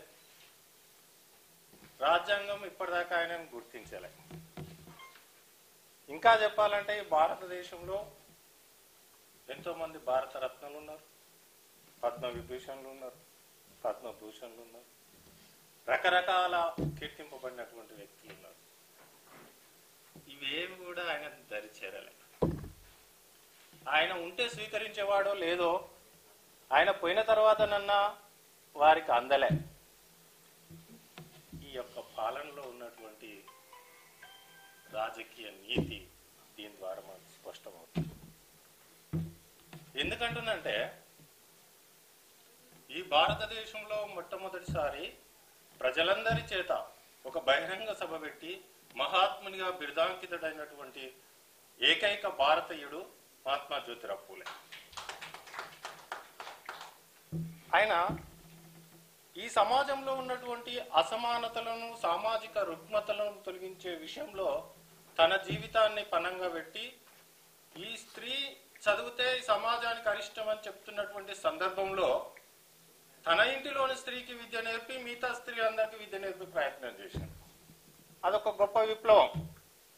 అందుకోసమే ఆయన చేసినటువంటి బీజం ఆధారంగానే ఏ చదువైతే, ఏ విద్య అయితే విజ్ఞానాన్ని కలిగిస్తుందని చెప్పిండో ఆ విద్యను అభ్యసించినటువంటి అంబేద్కర్, ఏ సమాజం అయితే నువ్వు అస్పృశ్యుడివి, అంటరాని వాడవు, నువ్వు చదువుకోవడానికి అనర్హుడవు అని ప్రకటించిందో ఆ సమాజానికి దిక్సూచి లాంటి భారత రాజ్యాంగాన్ని అందించి వెళ్ళాడు. ఆ మార్గంలోనే ఈరోజు బీసీ, ఎస్సీ, ఎస్టీ, మిగతా వర్గాలైనటువంటి భారతీయ మూల నివాసులమైనటువంటి మన అందరము బహుజనులుగా పూలే అంబేద్కర్ జీవితంలో చేసినటువంటి ఉద్యమ ప్రస్థానాన్నే సిద్ధాంతంగాను మార్గంగాను తీసుకొని ముందుకెళ్తున్నాం. అయితే వారి ఆశయాలను సాధించాలి అంటే మనము వారి ద్వారా మిగిల్చబడినటువంటి, ఈ కాలానికి ఫార్వర్డ్ చేయబడినటువంటి ఉద్యమ స్ఫూర్తి ఏదైతే ఉందో, లక్ష్యం ఏదైతుందో దాన్ని నెరవేర్చవలసినటువంటి అవసరం ఉంది. పూలే కాలంలో విద్య, అంబేద్కర్ కాలంలో హక్కులు, రాజ్యాంగము మనకు రక్షణ, మానవులకు సమానమైనటువంటి సమానత్వము రాజ్యాంగం ద్వారా అందింపబడు. తర్వాత అంబేద్కర్ రాజీనామా చేసి పార్లమెంటు నుంచి బయటకు వచ్చిన తర్వాత మన వర్గాలకు రాజకీయ పార్టీ ఉంటే, రాజ్యాధికారం వస్తే దాని ద్వారా ఈ రాజ్యాంగం పూర్తి స్థాయి మన ప్రజలకు అమలు చేయబడుతుంది. ఎప్పుడైతే రాజ్యాంగాన్ని అమలు చేసే పరిస్థితుల్లో చట్టసభలలో మన వర్గాల ప్రజలు ఉంటారో అప్పుడే రాజ్యాంగం యొక్క గొప్పతనం, రాజ్యాంగం యొక్క ఫలితాలు కింది స్థాయిలో ఉన్నటువంటి ప్రజలకు అందుతాయి. ఇక్కడ ఈ పార్లమెంటులో ఉన్నటువంటి ఏ వ్యక్తి కూడా అది చేసే స్థితిలో లేడు. కాబట్టి నా ప్రజల్ని చైతన్యం చేసి రాజకీయంగా చట్టసభల్లోకి పంపిస్తాననే ఆర్పిఐ ఏర్పాటుకు సిద్ధమయ్యాడు.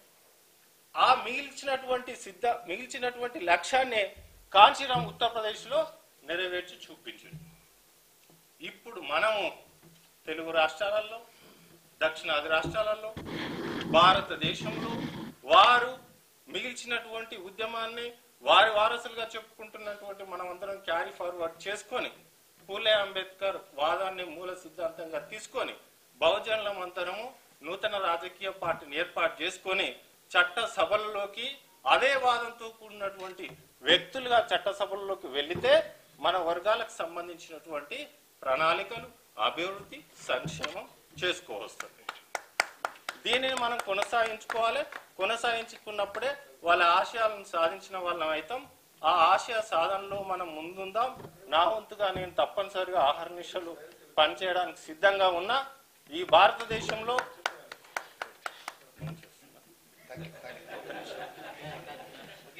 ముగించేస్తున్నా, ఒకటే వాక్యం చెప్తాను. ఈ భారతదేశంలో కనిపిస్తున్నటువంటి రాజకీయ పార్టీలు, కనిపిస్తున్నటువంటి నాయకత్వం, కనిపిస్తున్నటువంటి రాజకీయం, ఇదంతా అసలు సిసలైనటువంటి సామాన్య ప్రజల జీవితాల్లో వెలుగు నింపేది కాదు. అది అధికారం నిలబెట్టుకోవడం కోసం, ఆధిపత్యాన్ని చెలాయించడం కోసం ఈ భారతీయ మూల నివాసులైనటువంటి భారతదేశ బహుజనులు ఎవరైతురో వాళ్ళని ఒక అనధికారిక బానిసలుగా చూస్తూ చేస్తున్నటువంటి పాలన.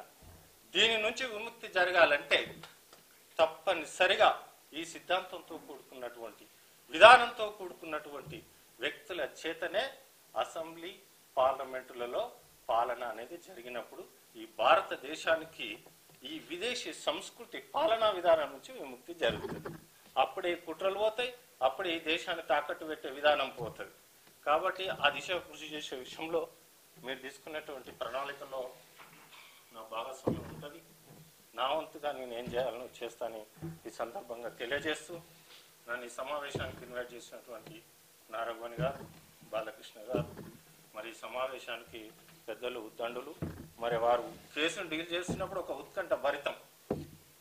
ఐపీఎల్ మ్యాచ్ని చూస్తున్నామా లేకపోతే వరల్డ్ కప్ ఫైనల్ చూస్తున్నామా అన్న రీతిలో వారు కేసును డీల్ చేస్తుంటే నెక్స్ట్ ఏం రిలీజ్ చేస్తాడో ఏమో, ఏ సెక్షన్ పెడతాడో ఏమో, ఏం జరుగుతుందో ఏమో, ఇది ఉంటుందా, ఈయన మారుస్తాడా, అసలు మారుస్తారో ఏమో, ఏ రాత్రి ఈయన ట్రాన్స్ఫర్ అయిపోతుందేమో, ఇది ఇంతటితో ముగుస్తుందేమో అన్న రీతిలో మరి ఒక గట్టిగా నిలబడి ఒక న్యాయ వ్యవస్థ సత్తాని, అంబేద్కర్ రాజ్యాంగం రాసినటువంటి న్యాయ వ్యవస్థ సత్తాని, రాజ్యాంగ పవర్నే ఆ పదవిలో ఉంటే ఒక సామాన్యుడైనా సరే ఎట్లా చూపించవచ్చో చూపించినటువంటి దీశాలి జేడి లక్ష్మీనారాయణ. కాబట్టి సమయం లేదు,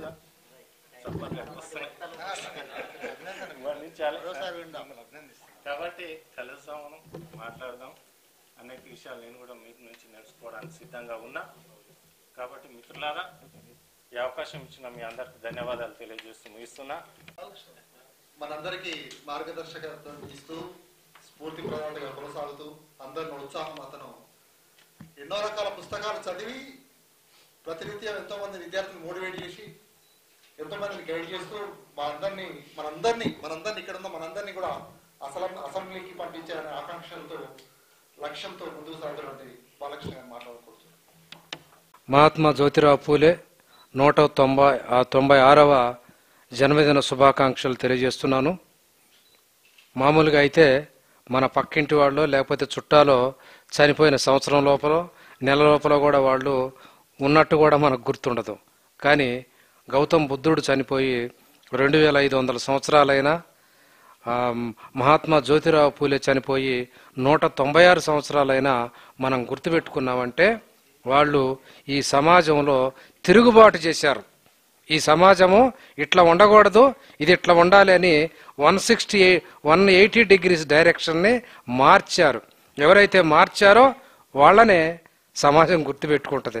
ఆ రోజుల్లో వాళ్ళు ఎన్నో ఇబ్బందులు పడవచ్చు. గౌతమ్ బుద్ధుడు ఆయన అధికారాన్ని, కుటుంబాన్ని, సౌకర్యాల్ని అన్నీ వదిలేసి ఎన్నో కష్టాలు పడవచ్చు. కానీ ఆయన చేసిన త్యాగానికి ఈరోజు ప్రపంచం అంతా కూడా గుర్తుపెట్టుకుంటుంది. అదేవిధంగా మహాత్మా జ్యోతిరావు పూలే ఆ రోజు మహిళలకి, శూద్రులకి విద్యను అభ్యసించాలని చెప్పినప్పుడు వాళ్ళని చంపడానికి ప్రయత్నించారు. మన భారతదేశ సంస్కృతి, సంప్రదాయాలు కొందరు మాత్రమే చదువుకోవాలి, కొందరు బానిసలుగా ఉండాలంటే దాన్ని ఆయన ఒప్పుకోలేదు. ఇది మంచి పద్ధతి కాదు, దీన్ని మార్చాలి, సమానత్వం కోసం కృషి చేయాలని ఆ రోజు పోరాటం చేయబట్టే నేను సోషల్ వెల్ఫేర్, బీసీ వెల్ఫేర్లో క్లాసులు తీసుకుంటా. బీసీ వెల్ఫేర్కి ఏం పెట్టారు? మహాత్మా జ్యోతిరావు పూలే రెసిడెన్షియల్ స్కూల్స్ అని పెట్టారు. అంటే ఆయన ఎక్కడో మహారాష్ట్రలో చేసిన పోరాటానికి ఈరోజు Andhra Telangana government after 196 years ఆయన పేరు పెట్టిందంటే ఎవరైతే ఈ వ్యవస్థలో అన్యాయానికి వ్యతిరేకంగా పోరాటం చేస్తారో, ధైర్యం ఉంటుందో వాళ్ళను మాత్రమే ఈ సమాజం గుర్తుపెట్టుకుంటుంది. ఈరోజు కూడా మనం కూడా మెజారిటీ అబద్ధాలు చెబుతుంటే మనం కూడా దాన్ని అమలు చేసినట్టయితే మన గుర్తింపు కూడా ఉండదు. ఇప్పుడు కూడా అబద్ధాలను నిజాలుగా నమ్ముతున్నారు, ఆ విధంగా చేస్తున్నదాన్ని మనము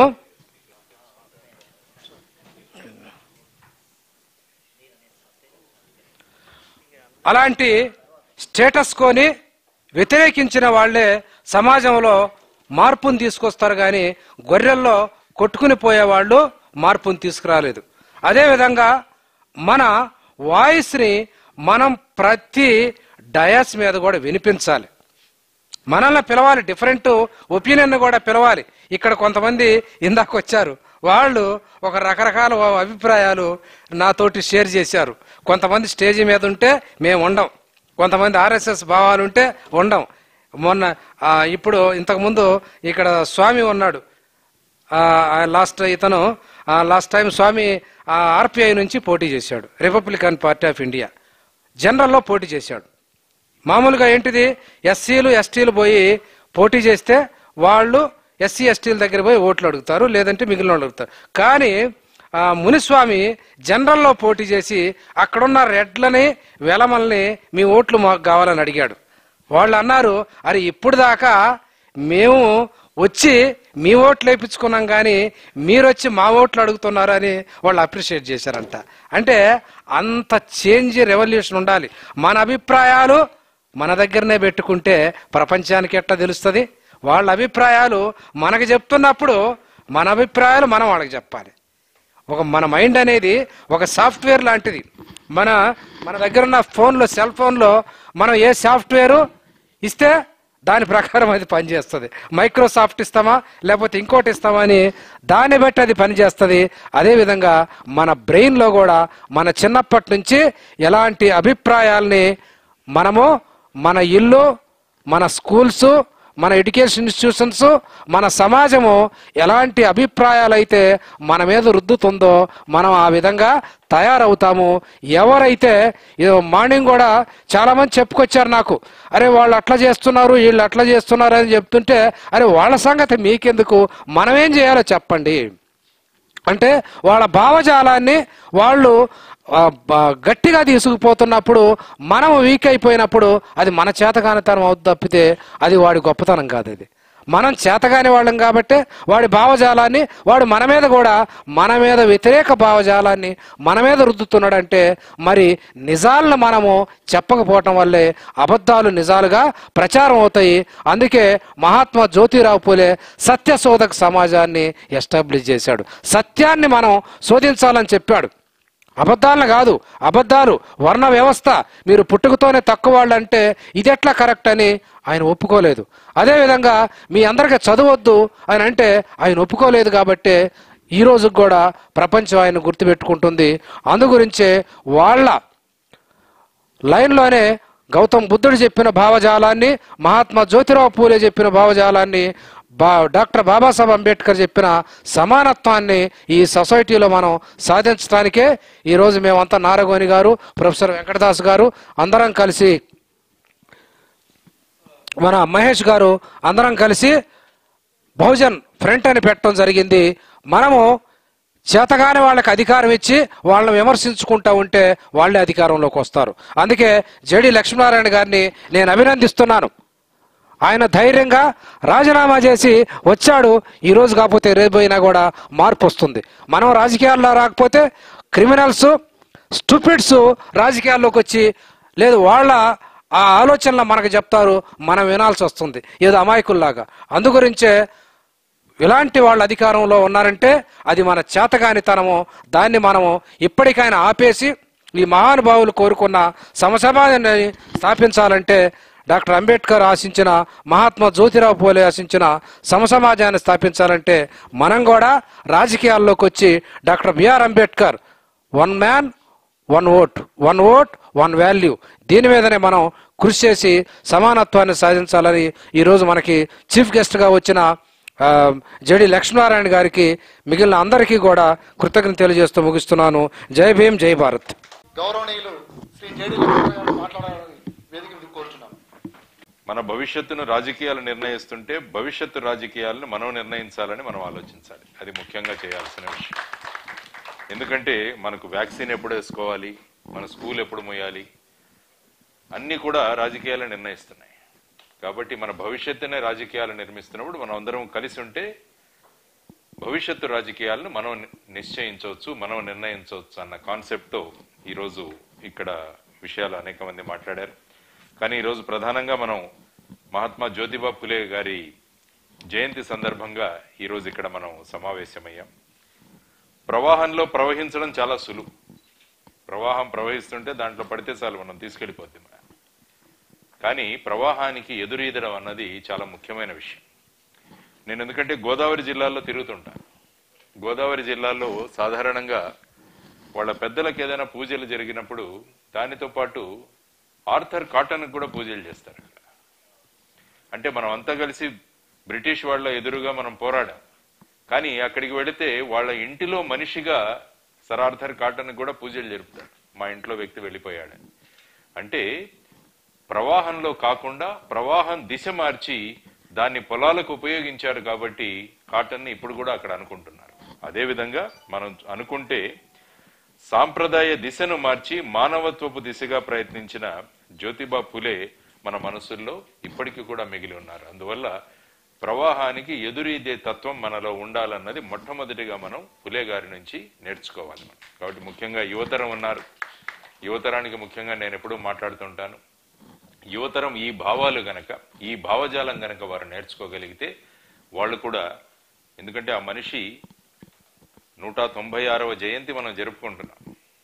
ఆ తర్వాత ఇటువంటి వారంతా కూడా ఈ భూమి ఉన్నంత వరకు వాళ్ళు నిలిచే ఉంటారు. ఎందుకంటే వాళ్ళు వాళ్ళ కోసం పనిచేయలేదు, సమాజం కోసం పనిచేశారు కాబట్టి. అందుకంటే ఎవరైతే సమాజం కోసం పనిచేస్తారో వాళ్ళు సమాజం ఉన్నంత వరకు ఉంటారు. ఎవరైతే వారి కోసం ఉంటారో వారు వెళ్ళిన తర్వాత 15 రోజుల తర్వాత మర్చిపోతారని ఇప్పుడే ఒక వ్యక్తి ఎవరో మాట్లాడారు ఇందాక. అందువల్ల సమాజం కోసం పనిచేసే తత్వం మనలో ఉండాలన్నది మనం అంతా నేర్చుకోదగ్గ విషయం. దానివల్ల నేను మహారాష్ట్రలో పనిచేశాను. నా మొత్తం 28 సంవత్సరాల సర్వీస్లో నేను 21 సంవత్సరాలు మహారాష్ట్రలో పనిచేశాను. అందువల్ల ఇటువంటి వ్యక్తులు ఆ ప్రాంతంలో తిరిగిన ప్రదేశాలు, వాళ్ళ భావజాలం, వాళ్ళు ప్రభావితం చేసిన వ్యక్తులని చాలా మంది కలిసే అవకాశం నాకు కలిగింది. నిజంగా నాదొక అదృష్టం. జ్యోతిబా ఫులే గారు కానీ, డాక్టర్ బాబాసాహెబ్ అంబేద్కర్ కానీ, షాహు మహారాజ్ కానీ, వీరందరూ కూడా మహారాష్ట్రలో ఎంతో గొప్ప విప్లవాన్ని, సామాజిక మార్పును తీసుకొచ్చిన వ్యక్తులు. అందువల్ల మానవతావాదం అన్నా, సంఘ సంస్కారం అన్నా, మానవ హక్కుల పోరాటం, ఈ మూడిటి గురించి మనం చర్చించుకుంటే అందులో ప్రథమంగా మనకు తారసపడే వ్యక్తి, మనం ఆలోచించాల్సిన వ్యక్తి జ్యోతిబా ఫులే గారు. మహారాష్ట్రలో సర్వసాధారణంగా డేట్ ఆఫ్ బర్త్ ఎవరు గుర్తుపెట్టుకోరు. నేను ఒకసారి కమాండెంట్ గా పనిచేస్తున్నాను ఒక రిజర్వ్ బెటాలియన్. నేనేమనుకున్నానంటే వారి పుట్టినరోజున అందరినీ పిలిచి మనం ఒక అభినందనలు తెలియజేద్దామని మా ఆఫీస్లో చెప్పాను. మన దగ్గర పనిచేస్తున్న 1000 మంది పుట్టినరోజులు తీయండి అని చెప్పాను. తీస్తే అందులో 850 మందిది 1 జూన్. 1 జూన్ అంటే అక్కడ స్కూల్లో జాయిన్ అవ్వగానే వాళ్ళ ఏజ్ ఎంతున్నా పర్వాలేదు, 1 జూన్ అని వేసేస్తారు మాస్టర్. కానీ ఈరోజు 11 ఏప్రిల్ 1827వ సంవత్సరం జ్యోతిబా ఫులే గారి పుట్టినరోజు అని మనం గుర్తుపెట్టుకున్నాం. నాకు అదే ఆశ్చర్యమై, ఎలా గుర్తుపెట్టుకున్నామని. సో దానికి జరిగిన ఒక చిన్న సంఘటన, మహారాష్ట్రలో పూణే దగ్గర పేష్వాల రాజ్మహల్ ఉంటుంది. మీరు చూస్తే ఆ పేష్వాల రాజ్మహల్కి 11/4/1827 సంవత్సరం పెద్ద అగ్ని ప్రమాదం జరిగింది. కాబట్టి ఆ రోజును గుర్తుపెట్టుకున్నారు అందరూ. ఆ రోజే జ్యోతిబా ఫులే జన్మించారనమాట. అందువల్ల ఈరోజు పక్కాగా మనం 11/4/1827 ఆయన పుట్టినరోజు అని మనం చెప్పుకుంటున్నాం. ఆయన పూరు కూడా ఫులే కాదు. మహారాష్ట్రలో సర్నేమ్స్ చాలా ముఖ్యం. ఇప్పుడు వచ్చారు ఆయన బాంసఫ్ లీడర్ మేషరామ్ గారు, మేషరామ్, తర్వాత వచ్చేసి పవార్, ఇలా అక్కడ సర్నేమ్స్ తో అందరూ పిలుచుకుంటారు అక్కడ. సో ఇక్కడ కూడా ఆయన ఫులే అన్నది ఆయన సర్నేమ్ కాదు. యాక్చువల్గా వాళ్ళ ఫ్యామిలీ సర్నేమ్ చూసుకుంటే గోరే. కానీ వాళ్ళ పూల వ్యాపారంలో ఉండడం వల్ల వాళ్ళ పేరు ఫులేగా మారిపోయింది అనమాట. ఆయన పేరు ఫులే. తర్వాత మనం జ్యోతి అని రాస్తాం. యాక్చువల్గా జ్యోతి, జోనే ఆయన పేరు, జ్యోతిరావు ఫులే. అంటే జ్యోతి అంటే జ్యోతి, ఆ జ్యోతి ఇచ్చిన ఫులే. తర్వాత రావ్ అంటాం. రావ్ అన్నది మహారాష్ట్రలో గౌరవం కోసం మనం ఇస్తామన్నమాట. సో గౌరవం కోసం ఇచ్చిన. ఆ తర్వాత మహాత్మా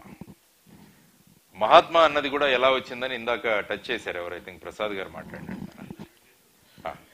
అక్కడ ఒక పెద్ద సభ జరిగింది.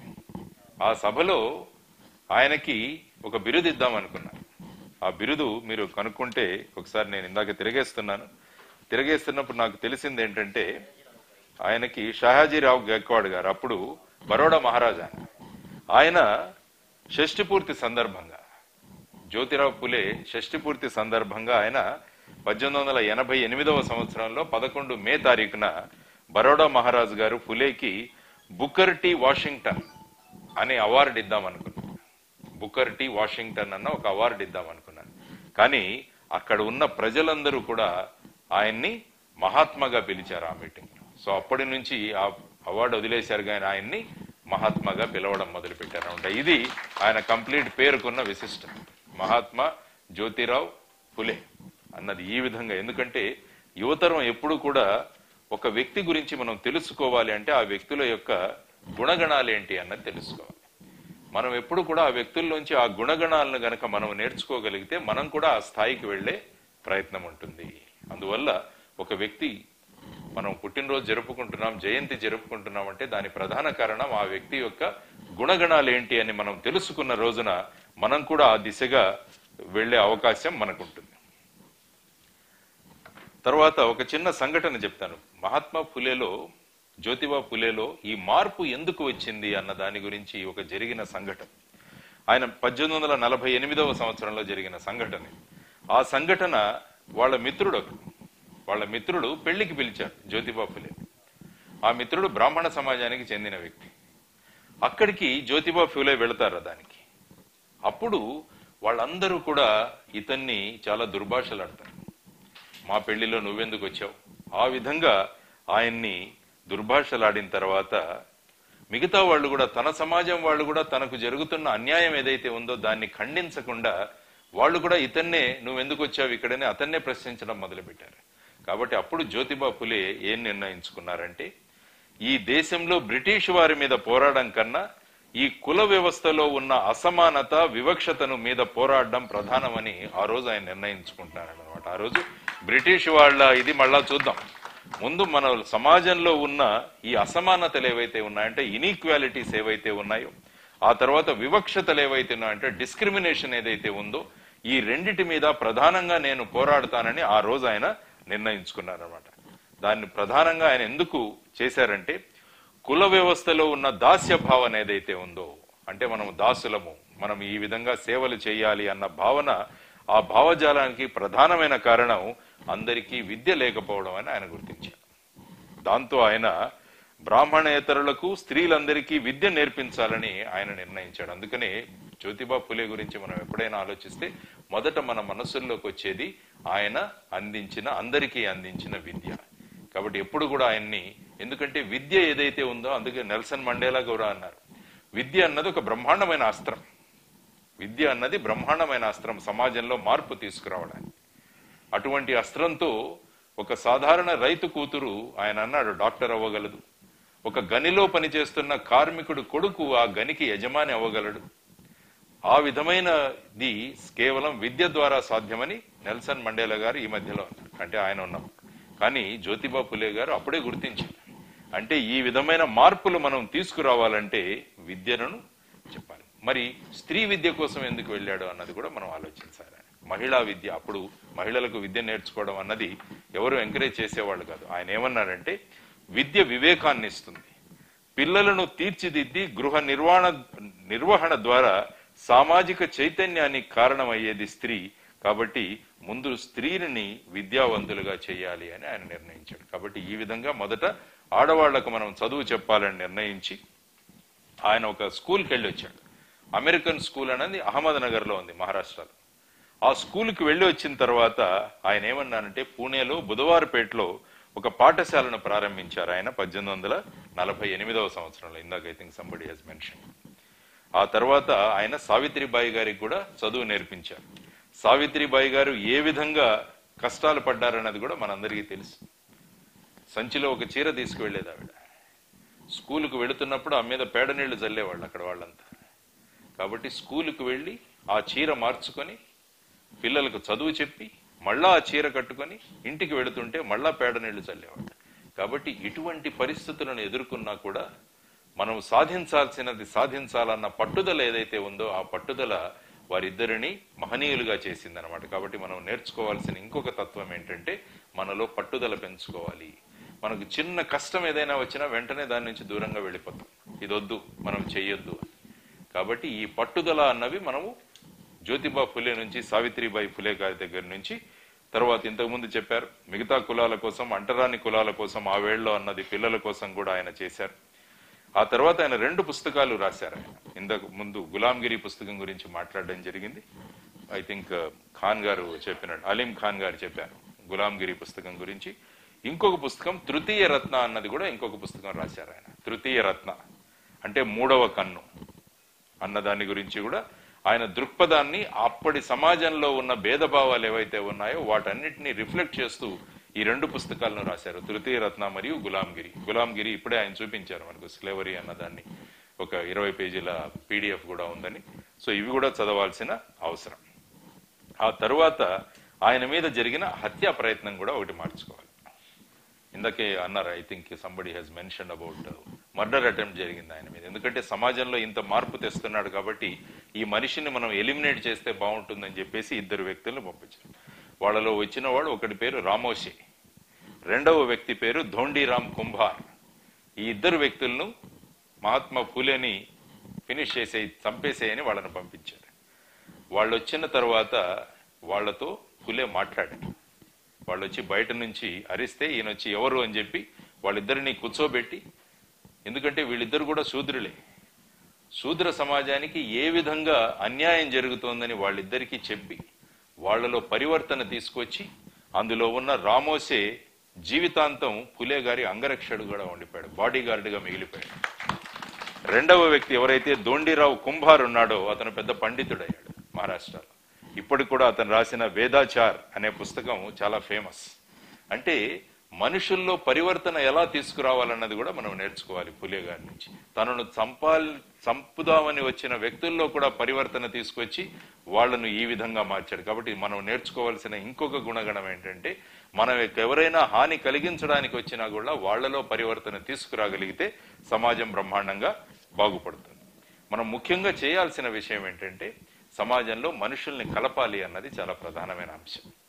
ఇంతకుముందు చాలా మంది వక్తలు మాట్లాడారు, యూనిటీ లేదు అన్న విషయంలో అందరిలో యూనిటీ ఉంది, అదొక పెద్ద యూనిటీ. యూనిటీ లేదని ప్రతి ఒక్కరూ అంగీకరిస్తారు, దానిలో బ్రహ్మాండమైన యూనిటీ ఉంది.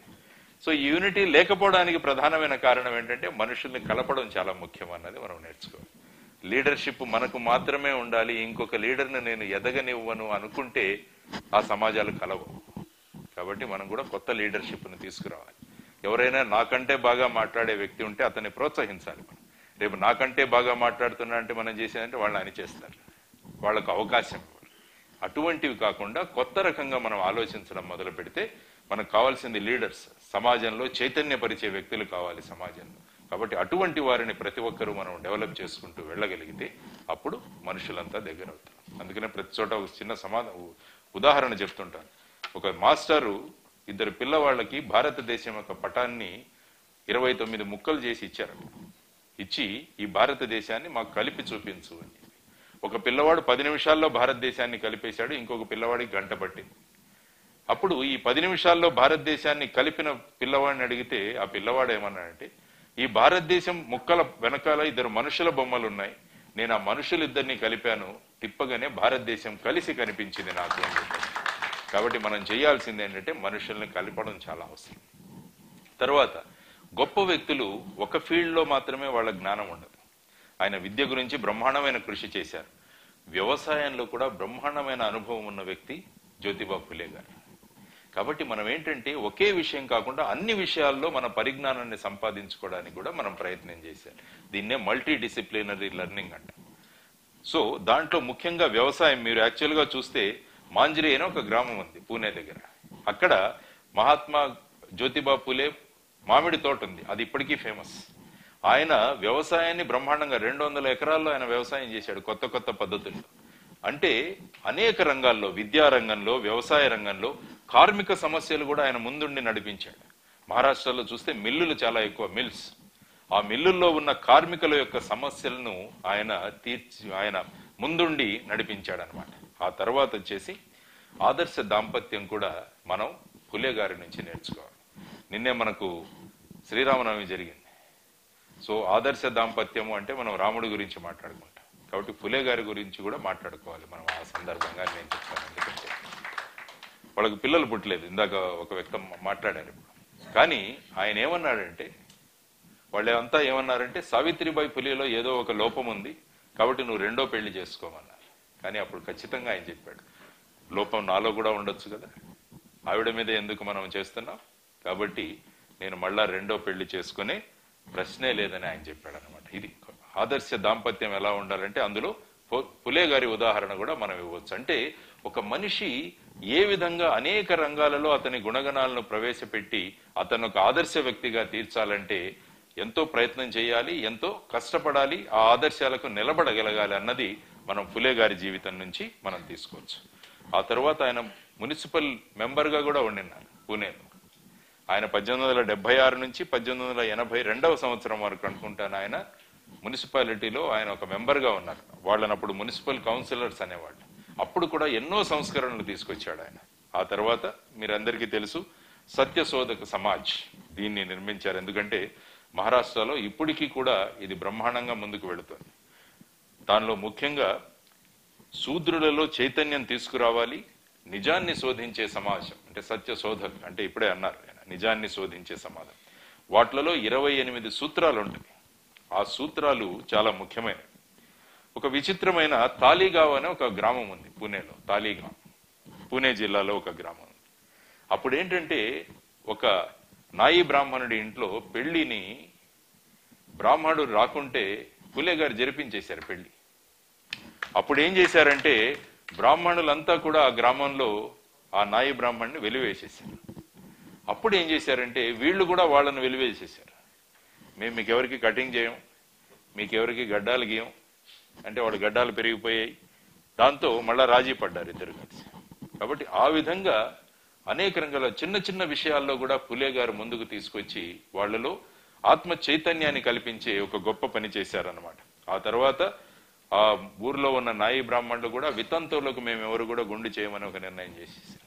అంటే మహిళ యొక్క పరిస్థితిని, మహిళ యొక్క స్థానాన్ని మనం ఏ విధంగా పైకి తీసుకురావాలన్న విషయం కూడా ఆయన ఆలోచించారనమాట. ఆ తర్వాత మనం అందరం కూడా ఇప్పుడు రైట్ టు ఎడ్యుకేషన్ మాట్లాడుతున్నాం. రైట్ టు ఎడ్యుకేషన్ యాక్ట్ అన్నది దానికి బీజం ఎవరు వేశారు భారతదేశంలో అంటే అది కూడా మహాత్మా ఫులే గారి ద్వారానే జరిగిందని మనం చెప్పుకోవచ్చు అన్నమాట. ఆ తర్వాత ఆయన హంటర్ కమిషన్ ముందు ఇచ్చిన సూచనలు కూడా మీరు ఒకసారి చదవాలి. 1882 సంవత్సరంలో హంటర్ కమిషన్ వచ్చింది ఆన్ ఎడ్యుకేషన్. దానిలో కూడా ఆయన నిలబడి అనేక విషయాలు వాళ్ళకి చెప్పారు. ఏ విధంగా మీరు విద్యా విధానాల్లో మార్పులు తీసుకురావాలి, ఏ విధంగా మీరు జీతాలు ఇవ్వాలి, ఇవన్నీ కూడా సుస్పష్టంగా ఆయన చెప్పారు. ఆ తర్వాత లార్డ్ కనత్ అని ఒక ఆయన వచ్చారు, లార్డ్ కెనట్. ఆయన ఎదురుగా ప్రసంగాన్ని చేయడానికి ఫులే గారు వెళ్ళాలి. ఆయన డ్రెస్ చూడండి ఎలా ఉందో, టర్బన్, ఆ తర్వాత వచ్చేసి మామూలు చిన్న పంచి ఉంటుంది, అవి వేసుకుని వెళ్తే వాళ్ళు ఎవరు రానివాళ్ళ. ఆ తర్వాత మళ్ళా ఆయన్ని లోపలికి తీసుకొస్తే ఆయన అద్భుతమైన ప్రసంగాన్ని ఇచ్చాడు ఆంగ్లంలో. ఇంగ్లీష్లో అద్భుతమైన ప్రసంగాన్ని ఇచ్చి అందులో ఏం చెప్పారంటే, ఇక్కడి ప్రజలు కడు పేదరికంలో ఉన్నారు, నా తల్లి విక్టోరియా రాణికి చెప్పండి అని లార్డ్ కెనన్కి ఆయన చెప్పాడు అన్నమాట. అంటే ఏమవుతుందంటే ఒక వ్యక్తి ఒక సమాజంలో మార్పు తీసుకురావాలని నిర్ణయించుకున్నప్పుడు ఎక్కడ అవకాశం దొరికితే ఆ అవకాశాన్ని ప్రజలలో చైతన్యాన్ని తీసుకురావడానికి ఉపయోగిస్తారు. అది మనం నేర్చుకోవాల్సిన అంశం ఆయన దగ్గర నుంచి. అదొకటి. తర్వాత న్యాయం ధర్మం ఎటువైపు ఉంటే వాళ్లకు మద్దతు ఇచ్చేవారు. మిగతా భేదభావాలు ఏవైతే ఉండనివ్వండి సమాజంలో, కానీ న్యాయం ధర్మం ఎక్కడైతే ఉంటే అక్కడ ఆయన సహాయం చేసేవారు. పండిత రమాబాయి గాని, తిలక్ గాని, రనాడే గాని, దయానంద సరస్వతి గాని, వీరందరికీ కూడా వాళ్ళ విషయాల్లో వాళ్ళ పోరాటాల్లో ఈయన మద్దతు ఇచ్చారు. వాళ్ళు కూడా ఈయన దగ్గరికి వచ్చేవాళ్ళు, మా పోరాటంలో మీరు కూడా మద్దతు ఇవ్వండి అని చెప్పేసి. అందువల్ల మనం ఎలా ఉండాలంటే ప్రతి వ్యక్తిలోంచి కూడా మంచి తీసుకునే స్వభావం మనలో ఉండాలి. మనం ఏంటంటే ఒక వ్యక్తిని తీసుకుంటే ఆ వ్యక్తిని కండెమ్ చేసామంటే అందులోంచి ఏమీ మనం నేర్చుకోం. కానీ మన స్వభావం ఎలా ఉండాలంటే ప్రతి వ్యక్తిలోనూ ఉన్న మంచిని కనుక మనం తీసుకోగలిగితే బ్రహ్మాండంగా ఉంటుందన్నది మళ్ళా ఒకసారి మనం మహాత్మా ఫులే గారి జీవితం నుంచి మనం నేర్చుకోవచ్చు. ఇవన్నీ ఎందుకు చెప్తున్నానంటే ఒక వ్యక్తిలో ఎన్ని యాంగిల్స్ ఉంటాయన్నది మనకు తెలియాలి. అటువంటి వాళ్లే గొప్ప వాళ్ళు అవుతారు. వాళ్లకు it is not imposed, greatness is not imposed on them. వాళ్ళు గొప్పవాళ్ళుగా తయారవ్వాలి. కాబట్టి ఇది ఎందుకు జయంతులు జరుపుకుంటామంటే మనం కూడా ప్రయత్నం చేస్తే ఆ స్థాయికి మనం చేరుకోవచ్చు అన్న కాన్ఫిడెన్స్ మనకు యువతరంలో రావాలి అన్నది ప్రధానంగా నేను చెప్తున్నాను. అందుకనే ఇప్పుడే అన్నారు డాక్టర్ బాబాసాహెబ్ అంబేద్కర్ గారు నాకు 3 గురువులు అని చెప్పారు. బుద్ధుడు, కబీర్, మహాత్మా ఫులే, వీళ్ళు 3 నా గురువులు అని చెప్పి ఆయన పుస్తకంలో రాశారు. ఒక పుస్తకాన్ని ఫులే గారికి కూడా అంకితం ఇచ్చారు డాక్టర్ బాబాసాహెబ్ అంబేద్కర్ గారు. ఈ విధంగా ఉన్న రోజున షష్ఠి పూర్తి సందర్భంగా మనం మాట్లాడుకున్నాం. ఆయన మహాత్మా అయ్యారు. ఆ తరువాత ఆయనకు పెరాలిసిస్ వచ్చింది. పెరాలిసిస్ వచ్చేసి కుడి భాగం అంతా పడిపోయింది. అయినా చూడండి, ఆయన ఎడమ చేతిలో రాయడం మొదలుపెట్టాడు. అంటే మనిషి డిటర్మినేషన్ ఉంటే ఏం చేయగలడు అన్నదానికి మళ్ళా ఫులే గారి జీవితం ఒక ఉదాహరణ అన్నమాట. ఎడమ చేతితో రాత నేర్చుకుని ఆయన సార్వజనిక్ సత్యధర్మ అనే పుస్తకాన్ని పూర్తి చేశాడు. మనకేమైనా అయితే ఏం చేస్తాం, మనం వెంటనే మానేస్తాం, చాలా కష్టపడి ఇది చేయలేమంటాం. కానీ ఆయన మొత్తం బాడీ ప్యారలైజ్ 2 సార్లు అయింది. అయినా కూడా ఆయన ఎడమ చేత్తో ఒక పుస్తకాన్ని కంప్లీట్ గా చేశారు, సార్వజనిక్ సత్యధర్మ అనేది. కాబట్టి వీటన్నిటిని నేను ఎందుకు చెప్పానంటే ముఖ్యంగా ఆయనలో ఉన్న గుణగణాల గురించి మనం మాట్లాడుకోవాలి. మొదటిది దీక్ష, రెండవది పట్టుదల, మూడవది శ్రమ, జ్ఞానశక్తి, చదువు, సత్యం కోసం నిలబడ్డం. ఈ 6 గుణాలు ఏవైతే ఉన్నాయో ఫులే గారిని ఆయన్ను ఇంతటి మహోన్నత వ్యక్తిగా తయారు చేశారు. కాబట్టి మనం కూడా ఆ దిశగా వెళదామని మనం అంతా నేర్చుకుంటే, యాక్చువల్ గా దళిత్ అనే శబ్దాన్ని కూడా మొదటిసారిగా ఇచ్చింది కూడా మహాత్మా ఫులే గారే అంటారు. ఒకసారి మీరు హిస్టరీ తిరిగేస్తే తెలుస్తుంది అనమాట. సో ఆ విధంగా ఆ తర్వాత కాన్షీరామ్ గారు దీన్ని తీసుకువెళ్ళారు. ఆయన ఏమన్నారంటే, నేను నార్త్ ఇండియాకి 2 టర్బన్లు, ఒక టై తీసుకెళ్తున్నాను అంటాడు ఆయన. అంటే మొదటి టర్బన్ జ్యోతిబా ఫులే, రెండవ టర్బన్ షాహు మహారాజ్, తర్వాత వచ్చేసి టై వేరింగ్ అంటే టై వేసుకునే డాక్టర్ అంబేద్కర్ని, ఈ 3 తీసుకొని మొత్తం ఉత్తర భారతంలో నేను ప్రజల యొక్క ఆలోచనలు మారుస్తానని ముందుకు తీసుకెళ్లే ఉన్న వ్యక్తి కాన్షీరామ్ గారు. అందువల్ల భావి తరాలకు ఉపయోగపడే అద్భుతమైన ఆలోచనలు, తర్వాత మనందరికీ ఒక ఆదర్శప్రాయంగా నిలబడిన ఫులే గారి గురించి ఈరోజు ఈ సమావేశాన్ని పెట్టి ఆయన గురించి మనం మాట్లాడుకొని ఆయన గుణగణాలను నేర్చుకొని మనం కూడా ఆ స్థాయికి వెళ్లే ప్రయత్నాలు మనమంతా చేద్దామని ఆలోచనలతో నారగోని గారు, బాలకృష్ణ గారు ఈ సమావేశాన్ని ఏర్పాటు చేసి అందులో మాట్లాడే అవకాశాన్ని నాకు కల్పించినందుకు, తర్వాత అందరినీ సమావేశపరిచి అందరినీ సమాయత్తం చేసి భవిష్యత్తు రాజకీయాలు మనం ఎందుకు నిర్ణయించకూడదు అన్న ఒక ఆలోచనలు కూడా వాడు ముందుకు పెట్టడం జరిగింది. అందరం కలిసి కూర్చుందాం, ఆలోచిద్దాం, ప్రతి ఒక్కరికి కూడా అధికారం రావాలి అన్నది చాలా ముఖ్యమైన అంశం. మనం అందరము నేర్చుకోవాలి. అందుకనే హారిజాంటల్ పెన్ గురించి కాన్షీరామ్ గారు మాట్లాడేవారు. ఇలా పెడితే ఆ డిఫరెన్సెస్ తెలుస్తాయి. అందుకనే సమాజం కూడా ఈ విధంగా ఉండాలి. అందరినీ కూడా ఒక స్థాయికి తీసుకురావాలన్న ఆలోచనలు మనం ముందుకు తీసుకువెళుతూ అందరం కలిసి పనిచేస్తాం. ఆ పనిలో నేను కూడా మీ అందరితో ముందుంటానని చెప్పేసి తెలియజేసుకుంటూ సెలవు తీసుకుంటున్నాను. నమస్కారం. సావిత్రిబాయి ఫులేది, మహాత్మా జ్యోతిబా ఫులే యొక్క గొప్పతనం ఏంటంటే పట్టుదల, ఓటమి ఒప్పుకోని పట్టుదల అన్నది. నేను ప్రతి సంవత్సరము పూణే, నయాగాం వెళ్తాం. గత 3 సంవత్సరాల నుంచి పోతాను, కరోనా ఉన్నదని. అక్కడ వాళ్ళు చేసిన రివల్యూషను మళ్ళా బ్యాక్ అయిపోయింది. వాళ్ళ కుటుంబ సభ్యులే చాదస్తులు అయిపోయారు ఇప్పుడు. ఎందుకంటే మూమెంట్ ఏది కానీ రివల్యూషన్ అన్నది కంటిన్యూటీ ఉండాలి. కంటిన్యూటీ లేకపోతే మళ్ళీ బ్యాక్ అవుతుంది. అందరికన్నా మనం జ్ఞాపకం చెప్పుకున్నప్పుడు సావిత్రిబాయి ఫులే అంటున్నాము, ఫాతిమా షేక్ను మర్చిపోవద్దు, ఉస్మాన్ షేక్ను మర్చిపోవద్దు. ఉస్మాన్ షేక్, ఫాతిమా షేక్ లేకపోతే అసలు మన స్కూల్ పెట్టేందుకు స్థలం ఎక్కడది? ఉస్మాన్ షేక్ డబ్బు గల్లుడు, ఆయన బిల్డింగ్ ఇచ్చిండు. ఫాతిమా షేక్ కూడా ఈమె ఎంబడి టీచర్గా పనిచేసింది. ఆ పరదా అంటారు లేయారా, ఆ ఘోష పరదా తీసేసి దళితులలోకి వచ్చి చదువు చెప్పిన మహనీయురాలు. ఈ కాస్ట్ సిస్టానికి మూల పురుషుడు బుద్ధుడైతే దాని తర్వాత కొనసాగింపు చేసింది ఫులే గారు. ఫులే గారిని బ్యాక్వర్డ్ క్లాస్ అనొద్దు, మనం షెడ్యూల్ కాస్ట్ అనొద్దు. అసలు మన భారతదేశంలో మహాత్ముడు అన్నట్టు ఇప్పుడు మన చెప్పింది కదా లక్ష్మీనారాయణ గారు, మహాత్ముడు అంటే ఈయననే. అంటే ఆయనకు బిరుదాంకితం ఒకరు చేసారు. అలా గూగుల్లో పిల్లడు ఒక క్వశ్చన్ అడిగిండు, మహాత్మా గాంధీని ఎట్లా అయింది మహాత్మా గాంధీ పేరు అంటే గూగుల్లో సెర్చ్ చేసి ఎక్కడా లేదు. ఎప్పుడో ఒకసారి సుభాష్ చంద్రబోసు మాట వరుసగా రవీంద్రనాథ్ ఠాగూర్లో సంబోధిస్తారు, గురూజీ అని సంబోధిస్తారు. దాన్ని మ్యాగ్నిఫై చేశారు. ఇప్పుడు గాంధీ యొక్క గొప్పతనం ఏంది? ఏమీ లేదు. ఆయన లిఫ్ట్ అంటంలే, జీవితం అంతా లిఫ్టే అయినది. ఆయన చేసిన పాపాలు, ఆయన చేసిన తప్పులను ఎవరు డిస్కషన్ చేయరు. రాముడు మంచి బాలుడు, రావణుడు దొంగ.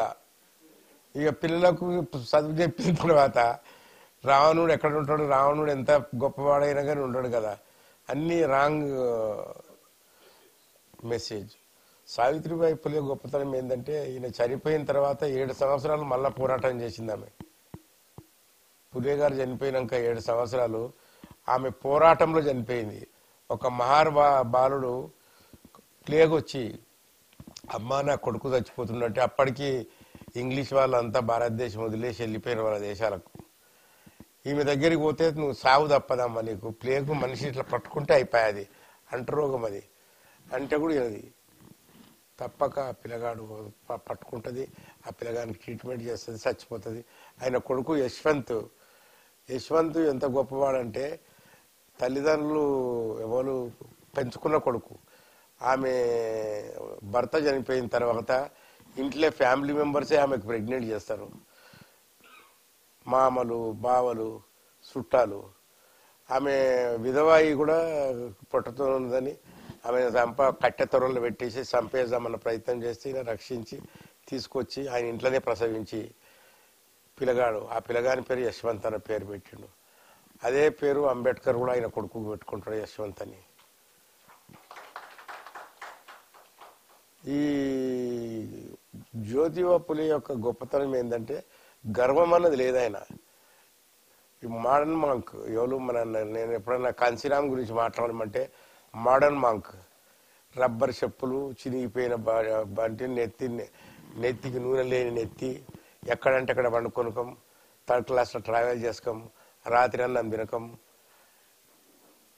3 రోజులు నేను ఆయన వెంబడి ఉన్నా. 4 రోజులు స్నానం చేయడు. ఎందుకు స్నానం చేసేది? అక్కడ ఊర్లో చేస్తున్నారా, మనకు జనం ఉందా, మనం పని ముఖ్యం మనకు అన్న కాన్సెప్ట్తో ముంగడికి పోయాడు.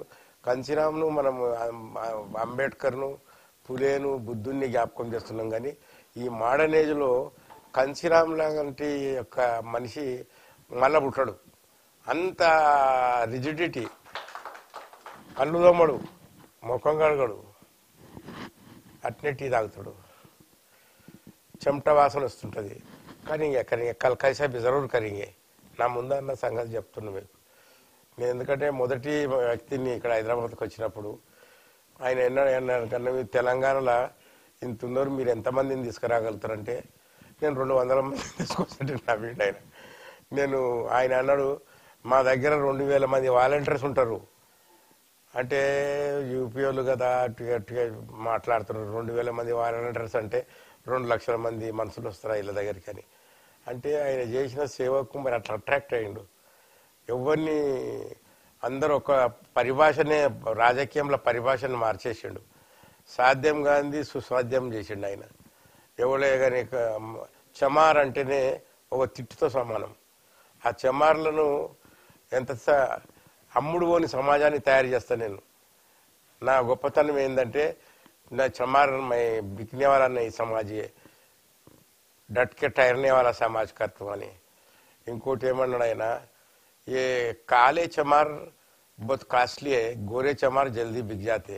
పంజాబ్లో ఉన్న చమార్లు ఉన్నారు కదా, ఎర్రగుంటారు వాళ్ళు ఎర్రగుంటారుతో వాళ్ళకి ధర లేదు, ఎర్రగున్నారు కానీ అమ్ముడు పోతారు.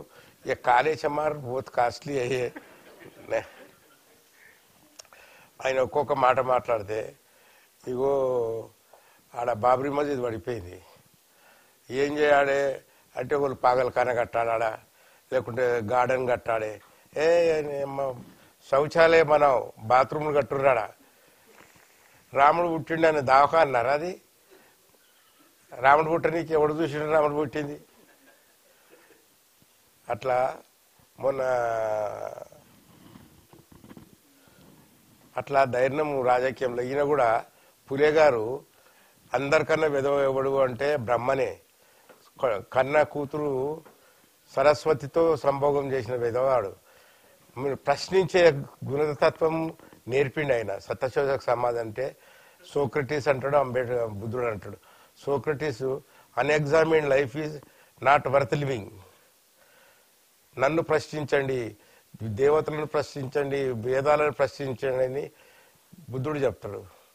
అట్లా ఫులే, కాన్సీరామ్, అంబేద్కర్ యుగ పురుషులు. వాళ్ళని నకల్ కర్ణకు బి అకలోన, వాళ్ళని కాపీ చేస్తేనే మనం లీడర్లు అవుతాం. ఈ 2 మాటలు చెప్పి, ఎందుకంటే నా హెల్త్ బాగలేదు, ఎప్పుడన్నా మాట. మహాత్మా జ్యోతిరావు ఫులే గారు, సావిత్రిబాయి ఫులే గారు, వారి సమకాలికులు ఎవరు, వాళ్ళ స్నేహ బంధం ఎవరితో ఉండింది? పేర్లు కూడా తీసుకున్నారు. ఫాతిమా షేక్, ఉస్మాన్ షేక్, ఇంకోరు ఎవరు చెప్పేసారు ఉదయం ఈరోజు, బేగ్, జేబి రాజు గారు చెప్పారు, ఒక టీచర్ బేగ్ అని. అయితే వీళ్ళు సమకాలికులు, వీళ్లతో స్నేహం ఉన్నటువంటి వ్యక్తి. మరి అన్ని విధాలుగా మహాత్మా జ్యోతిరావు ఫులే గారికి, మరి సావిత్రిబాయి గారికి ఏ విధంగా అయితే వారికి ఒక మారల్ సపోర్ట్ అనండి, లేకుంటే ఫిజికల్ సపోర్ట్ అనండి, ఫైనాన్షియల్ సపోర్ట్ అనండి, అలాంటివి అన్నీ సమకూర్చడం జరిగింది. కాబట్టి ఈ సందర్భాన వీళ్ళకి ఎప్పుడైతే మనము మహాత్మా జ్యోతిరావు ఫులే గారికి ఎప్పుడైతే మనం గుర్తిస్తున్నామో, వారితో పాటు వారి యొక్క సమకాలికులకు, స్నేహితులకు, బంధువులకు కూడా మనం గుర్తించాలి, వాళ్ళ సేవలను గుర్తించాలని ఏకీభవిస్తూ రామదాస్ గారితో మరి నాకు ఈ అవకాశం ఇచ్చినందుకు కృతజ్ఞతలు తెలుపుకుంటూ విరమిస్తాను. జై మూల్ మానవ్. 196వ జ్యోతిరావు పూలే జయంతి సందర్భంగా జేడి లక్ష్మీనారాయణ గారికి మేమందరం కోరుతున్నాం, మనసులో ఉన్నటువంటి జేడి అంటే ఏంటంటే journey for democracy and liberation. ఎందుకంటే ఈ సమాజాన్ని పట్టి పీడిస్తున్న అనేక రుగ్మతలు ఉన్నాయి, వాళ్ళందరూ పోరాటం చేశారు. ఇప్పుడు మనం చూడండి, చాలా మంది జై భీమ్ అంటారు, చాలా మంది జై పూలే అంటారు, కానీ వాళ్ళ మూల సిద్ధాంతాన్ని మనం మర్చిపోతున్నాం. మనకి మన భారతదేశంలో 33 కోట్ల మంది దేవుళ్ళు ఉన్నారు. వాళ్ళకి అగరబత్తీలు వెలిగించాలంటే మనం అందరూ పొద్దున పూజ చేయాలంటే మనం అందరము మస్తాన్ అగరబత్తి ఉండేది గుంటూరులో, అట్లా అందరం అగరబత్తి కంపెనీ పెట్టుకోవాలి. ఎవరు అగరబత్తీలు అని వెలిగేయట్లేదు. ముఖ్యంగా ఏంటంటే జ్యోతిరావు పూలే గారి కాన్సెప్ట్ ఏంటంటే, మనము మధ్యతరగతి వాళ్ళము పెద్ద పెద్ద వివాహాలు, పెద్ద పెద్ద ఫంక్షన్ హాల్స్, తర్వాత 2వ రోజు నుంచి అప్పారావు అవార్డ్స్తో ఉంటున్నాం ఫంక్షన్ హాల్ తీసుకుని. జేడి లక్ష్మీనారాయణ గారిని కోరేది ఏంటంటే, మీరు అన్నిటికీ అతీతం, ఈ యొక్క వ్యవస్థలో బాగా ఉన్నటువంటిది ఏంటంటే అవినీతి. కులం కన్నా ప్రమాదకరమైనది అవినీతి. ఒక్కొక్క హాస్పిటల్లో కట్టెలు మోసేటోని కూడా, మల్లేశ్వరి అనే ఒక అమ్మాయి ఇంటర్నేషనల్ అవార్డు తీసుకుంది, ఏంటి వెయిట్ లిఫ్టింగ్ లో. అన్ని మందులు రాసిస్తున్నారు doctors become a dacoits, leaders become a loaders. Politics అంటే ట్రిక్స్ అండ్ ట్రక్స్. ఎన్ని డబ్బులు అండి, అది లక్ష్మీనారాయణ గారు చూశారు. అవన్నీ మాకు నేర్పండి. ఒక్కొక్క లెజిస్లేటర్, ఒక్కొక్క కార్పొరేటరు ఎంతెంత సంపాదిస్తున్నాడు, ఎంత బంగారం పెట్టుకుంటున్నాడు, ఎన్ని డబ్బులు, ఎన్ని Banjara hills, jubilee hills, diamond hills, ఇవన్నీ ఎక్కడి అండి? దీని గురించి మనం పోరాటం చేస్తే ప్రజలు మన దగ్గరకు వస్తారు. మీరు డబ్బు అనవసరం. Indian democracy it is nothing but mobocracy. Wave ఉంటే గెలుస్తారు, వేవ్ లేకపోతే గెలవరు. ఆ వేవ్ను కూడా క్రియేట్ చేయాలి. విద్యార్థులందరూ కూడా స్మార్ట్ ఫోన్లతో, టెండూల్కర్ క్రికెట్ తోనో లేకపోతే వీటితో అడిక్ట్ అయిపోయి మొన్న పట్టుకున్నటువంటి వాళ్ళందరూ ఎవరండి? బంజారా హిల్స్, జూబిలీస్ లో పట్టుకున్నటువంటి వాళ్ళందరూ ఎవరు? వాళ్ళందరూ కూడా రిచ్ పీపుల్. బాగా ఫ్లో అయిపోతుంది డబ్బులు. కాబట్టి ఈ సమాజాన్ని పట్టి పీడిస్తున్నటువంటి రుగ్మతలు, అది కట్నం గాని, కులం గాని, మతం గాని, ప్రాంతం గాని, అన్నిటికీ అతీతం లక్ష్మీనారాయణ గారు. లక్ష్మీనారాయణ గారు ఈరోజు ఎజెండా ఇవ్వండి. రాజకీయాలకు అతిగా మీరు ఏ పార్టీ పిలిచినా మజ్లిస్ పార్టీ పిలిచినా మీ యొక్క పెట్టండి, మీ యొక్క సిద్ధాంతాన్ని చెప్పండి, మీ అందరం మీతో ఉంటాం. మీరు అతీతం, రాష్ట్రాలకి దేశానికి అందరికి అతీతం. మీరు ఒకటి క్రియేట్ చేసారు, ఒక ట్రెండ్ క్రియేట్ చేసారు. దాని ప్రకారంగా మనం వెళ్దాం. ఇక్కడ ఎన్నైతే ఫంక్షన్ హాల్స్ ఉన్నాయో ఎవరన్నా పెళ్లి చేసుకోండి. ఇస్లాం కంటే పాకిస్తాన్ లో 200 మంది కన్నా ఎక్కువ పెళ్లి చేసుకుంటే ఫైన్ వేస్తారు. మన దగ్గర ఏంటంటే మొత్తం మహానాడు కన్నా జనం, ఫుల్ జనం వస్తున్నారు. ఎవరు తింటున్నారో ఎవరు పోతున్నారో ఆ పెళ్లి కొడుకు పెళ్లి కూతురు కూడా కన్ఫ్యూజ్ లో ఉన్నారు, వీళ్ళు ఎవరు వచ్చిన వాళ్ళని. అంత జనం వస్తున్నారు. ఐఏఎస్ ఆఫీసర్ కూడా చికెన్ మటన్ అంటే అక్కడే నిలబడుతున్నాడు, వేసుకుంటున్నాడు, అక్కడ నిలబడుతున్నాడు, కదులుటలేదు. విగ్రహాలన్నా కదులుతా కానీ వాళ్ళు కదులుతలేదు. తిని కొన్ని మేకల మండలు, కొన్ని పౌల్ట్రీలు అయిపోయినా ఆ మటన్ అంటే ఆశపడుతున్నారు. కాబట్టి దీనికి వ్యతిరేకంగా పోరాటం చేయాలి. ఎవరైతే కష్టాలు తీసుకున్నారో మేము పెళ్లిళ్ళు చేయాలని గుళ్ళ దగ్గర, చర్చిల దగ్గర, మసీదుల దగ్గర కూడా ధర్నా చేయాలి. ఒక మార్పు వస్తుంది. మార్పు వచ్చిన తర్వాతనే తప్ప ఇది జరగదు. అప్పుడే నిజంగా పూలే ఎన్ని పెళ్లిళ్ళు చేసాడు. మన పెళ్లిళ్ళు మనమే చేయాలి, మన గుడులు మనమే, పూజారి తత్వం ఉండాలి, మన శుభ కార్యక్రమాలు మనమే చేసుకున్న రోజున మార్పు వస్తుందని లక్ష్మీనారాయణ గారు చెప్తూ వారు ఈ జర్నీని కొనసాగించారు. ఎందుకంటే తెలంగాణని ఎవరైతే బలహీన వర్గాలు పోరాటం చేస్తే వాళ్ళని ఒక రౌడీ కింద తీస్తారు. తెలంగాణకి ఫస్ట్ రంగాన్ని నేను తీసుకొచ్చి నేనే ఉపన్యాసం ఇచ్చిన. వెంగళరావు చూసి ఎవడు పీటీ ఉషలాగా వెళ్ళిపోతున్నారు, భయపడుతున్నారు. నేను కొన్ని లక్షల మంది ఖమ్మం పెవిలియర్ గ్రౌండ్ లో మీటింగ్ పెట్టాను నేను.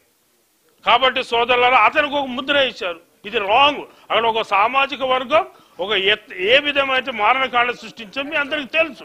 దానికి వ్యతిరేకంగా అతను పోరాటం చేశాడు. కాబట్టి మనం అందరం జర్నీ చేద్దాం. తప్పకుండా లక్ష్మీనారాయణ గారి గురించి గండికోట కమలాకర్రావు గారని తెలంగాణ గడ్డ మీద గొప్ప నక్సలైట్ ఆయన, నారగోని గారికి కూడా తెలుసు. ఆయన ఎన్ని ఆదర్శ వివాహాలు చేశాడు, ఎంత కాంట్రిబ్యూషన్ చేశాడు. అట్లాంటి మహనీయుల యొక్క ఏదైతే మెమోరియల్ మనం ముందుకు తీసుకెళ్లాల్సిన అవసరం ఉంది. అప్పుడే పూలే గారి యొక్క ఆత్మ శాంతిస్తుంది. పూలే గారిని నిజంగా చదవండి, ముందుకు వెళ్దాం, విద్యార్థులలో ఆలోచన చేయండి, చేసి ముందుకెళ్ళి మనం ఒక కొత్త సమాజాన్ని, కొత్త ప్రపంచాన్ని, కొత్త తెలంగాణని, కొత్త ఆంధ్రప్రదేశ్ని సృష్టించాలని మనం చేస్తున్నాం. ఎందుకంటే ఇప్పుడు ఎలక్షన్స్ వచ్చినాయంటే మామూలు బీడీ తాగేటోడు కూడా నెల రోజులు ప్యాకేజ్ ఏంటంటే కింగ్ వీల్ తాగుతాను. ఏం తాగుతున్నావు అని అంటే నేను రోజు మామూలుగా మెక్డవాల్ తాగుతాను. నువ్వు మెక్డవాల్ తాగొద్దు, బ్లెండర్ స్పైడ్ టీచర్స్ తాగు నెల రోజులు.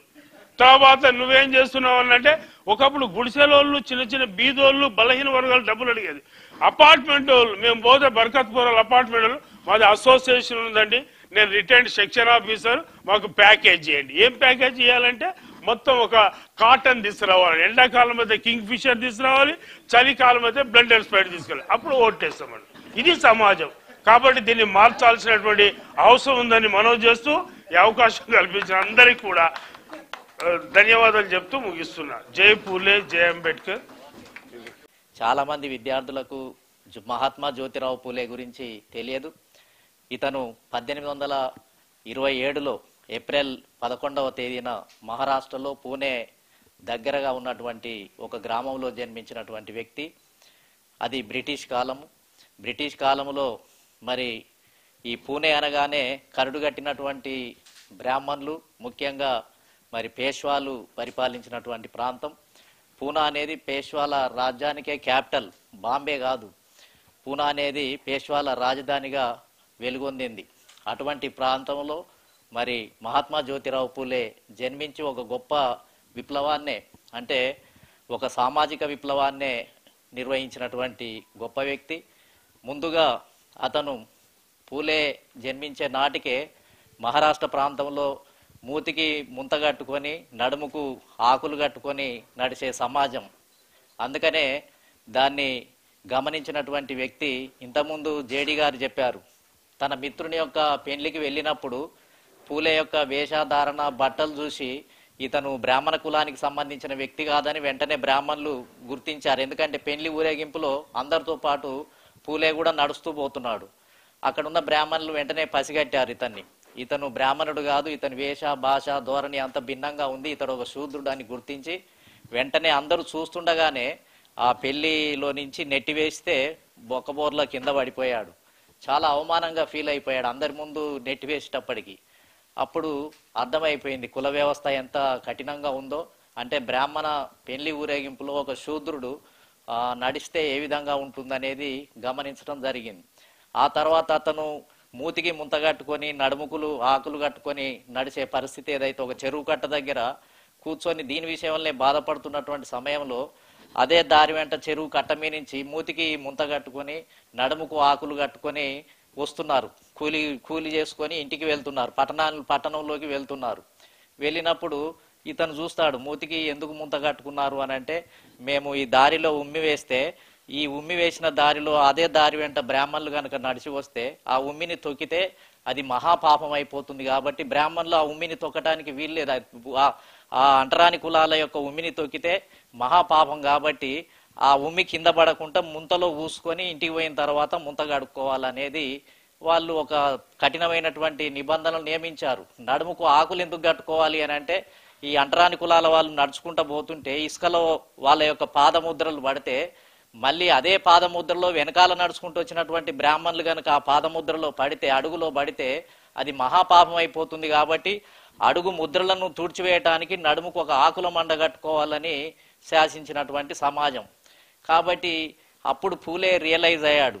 అంటే అసలు నేను పోరాటం చేయాల్సింది అసలు ఈ శూద్రుల కంటే కూడా ఇంకా అతిశూద్రులు అంటరాని కులాల వాళ్ళు ఇంకా ఎక్కువ కఠినమైనటువంటి నిబంధనలతోటి ఈ కుల వ్యవస్థలో అణచివేతకు గురవుతున్నారు. కాబట్టి నేను ముందుగా ఈ అతిశూద్రుల గురించి, అంటరానితనం ఉన్నటువంటి అతిశూద్రుల గురించే నేను పోరాటం చేయాలి, వాళ్ళ పక్షాన నిలబడాలి, వీళ్లకు చదువు లేదు కాబట్టి ముందు వీళ్లకు ఎడ్యుకేషన్ నేర్పాలి అని 1847 నుంచి 1852-55 వరకు కూడా 4-5 పాఠశాలలు అనేక ప్రాంతాల్లో ప్రారంభించి ముందుగా ఏంటిది అని అంటే అంటరాని కులాలకు విద్య నేర్పటానికే ప్రప్రథమంగా భారతదేశ చరిత్రలోనే ఒక పెద్ద గొప్ప విప్లవాన్ని, సమానత్వాన్ని సాధించే దిశగా ఒక మహాద్భుతమైనటువంటి కార్యక్రమాన్ని రూపొందించినటువంటి వ్యక్తి.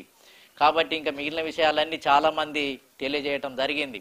ఆ రోజులలో చిన్నతనంలోనే మరి భర్తలు చనిపోతే, పెళ్లి అయిన కొద్ది రోజులకే భర్తలు చనిపోతే భార్యలు మరి యవ్వనంలోకి వచ్చిన తర్వాత కోరికలను తీర్చుకోవటానికో లేకపోతే ఏదో కారణంతో అక్రమంగా గర్భం కనుక ధరించినట్లయితే మరి ఆ అక్రమంగా గర్భం ధరిస్తే ఇక చచ్చిపోవటం ఒకటే మార్గం. ఏ చెరువులో దూకనైనా దూకి చనిపోవాలి, లేకపోతే ఆత్మహత్య అయినా చేసుకోవాలి. చేసుకొని చాలా మంది ఈ భర్తలేమో ముసలోళ్ళు, పెళ్లిలైన ఆడవాళ్ళేమో చాలా తక్కువ చిన్న వయసులో ఉన్నవాళ్ళు. ఆ విధంగా చాలా మంది చనిపోతున్నటువంటి పరిస్థితిని గమనించినటువంటి పూలే తన ఇంటి గోడ మీద ఒక నినాదం రాసించాడు అనమాట. ఏమని? ఎవరైనా అక్రమంగా గర్భం ధరిస్తే మా ఇంటికి వచ్చి ప్రసవించి వెళ్ళవచ్చును, మా ఇంట్లో ప్రసవించవచ్చును అని గోడ మీదనే ఒక కొటేషన్ రాశారు. రాస్తే చాలా మంది చాటుమాటుగా రాత్రిపూట కాగానే 10-11 కాగానే ఈయన ఇంటికి చేరుకొని అక్కడే ఉండి అక్కడే పిల్లల్ని ప్రసవించి అవసరమైతే ఆ తర్వాత అక్కడే వదిలేసి వెళ్ళిపోయే పరిస్థితి ఉండేది. మహాతల్లి సావిత్రిబాయి పూలే అలాంటి పిల్లలకు పరిచర్యలు చేసి వాళ్ళందరినీ కూడా పోషించటమో లేకపోతే ఎవరికన్నా అప్పగించటమో జరిగేది. అంటే దంపతులు ఇద్దరు కూడా ఈ అందులో పుట్టినటువంటి రామదాస్ గారు చెప్పినట్టుగా అందులో ఒక బ్రాహ్మణ వితంతువుకు పుట్టినటువంటి పిల్లగాన్నే ఈ మహాత్మా పూలే అదేవిధంగా సావిత్రిబాయి పూలే పెంచి తల్లి అక్కడే వదిలేసిపోయింది. ఏది? ప్రసవించింది ఒక బ్రాహ్మణ తల్లి, ఆమె వెళ్ళిపోయింది. వెళ్ళిపోతే ఆ అబ్బాయినే పెంచుకుంటే అతనే యశ్వంత్ అన్నమాట.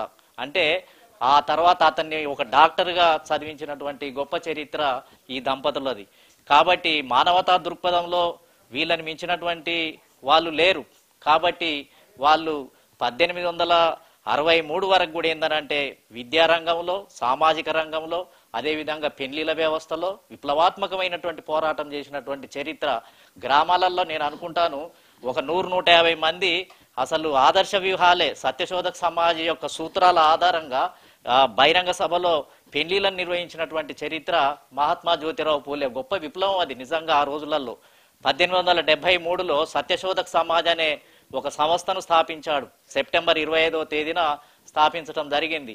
అది ఒక రకంగా భారతదేశంలో ఒక గొప్ప విప్లవానికి నాంది పలికింది. దాని ద్వారా దీనబంధు అనే పత్రికను 1882లో ఒక పత్రికను ప్రారంభించి మొత్తం మహారాష్ట్ర ప్రాంతం అంతా ఒక గొప్ప విప్లవాన్ని సృష్టించినటువంటి పత్రిక.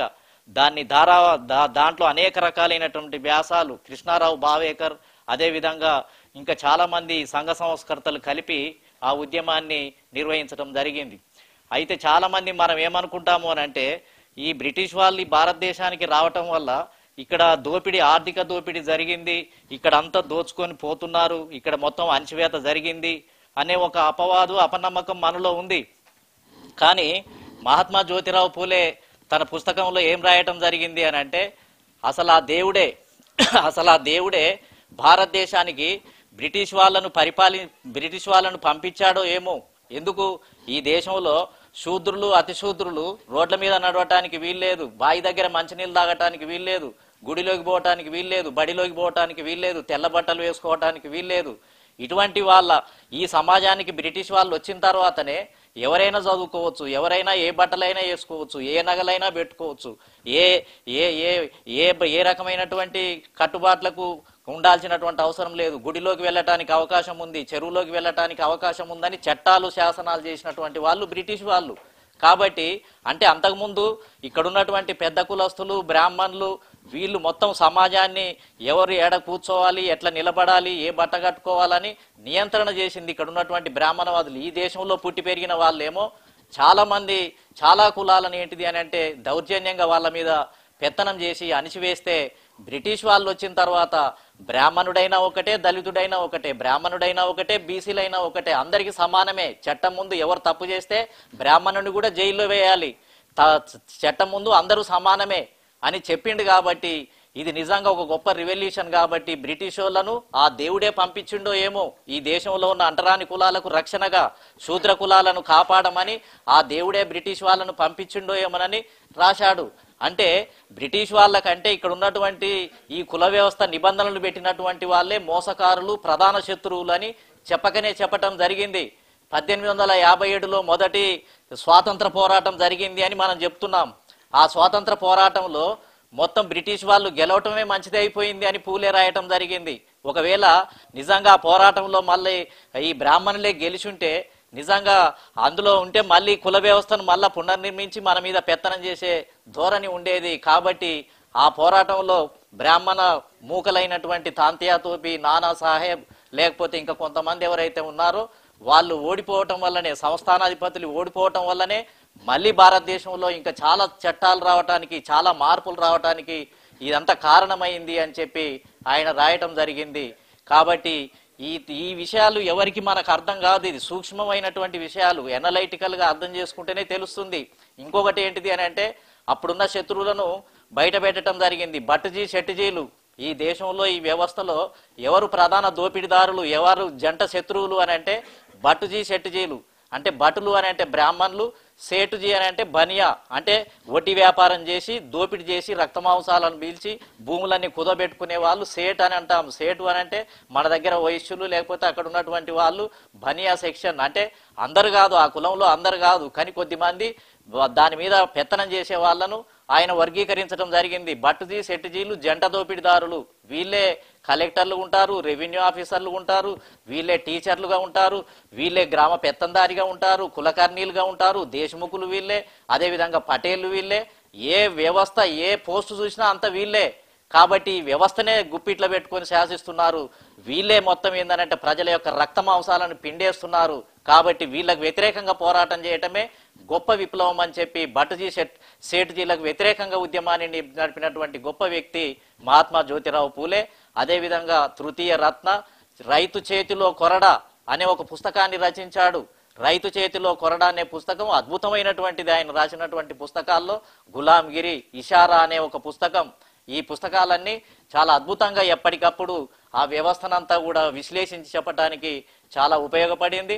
అదేవిధంగా లక్ష్మీనారాయణ గారు ఇంతకుముందు చెప్పినట్టుగా కర్ణాట్ అనే వ్యక్తి బ్రిటిషు మనవడు ఈ దేశాన్ని చూడటానికి వచ్చాడు. వచ్చినప్పుడు పూణేకు వచ్చినప్పుడు ఒక విందు కార్యక్రమాన్ని ఏర్పాటు చేస్తే ఆ విందు కార్యక్రమానికి ఈ పూలేను కూడా ఇన్వైట్ చేస్తారు. ఎందుకు? ఈయన ఆ అక్కడ ఉన్నటువంటి కౌన్సిలర్ గా ఉంటాడు, మెంబర్ గా నియమించబడతాడు.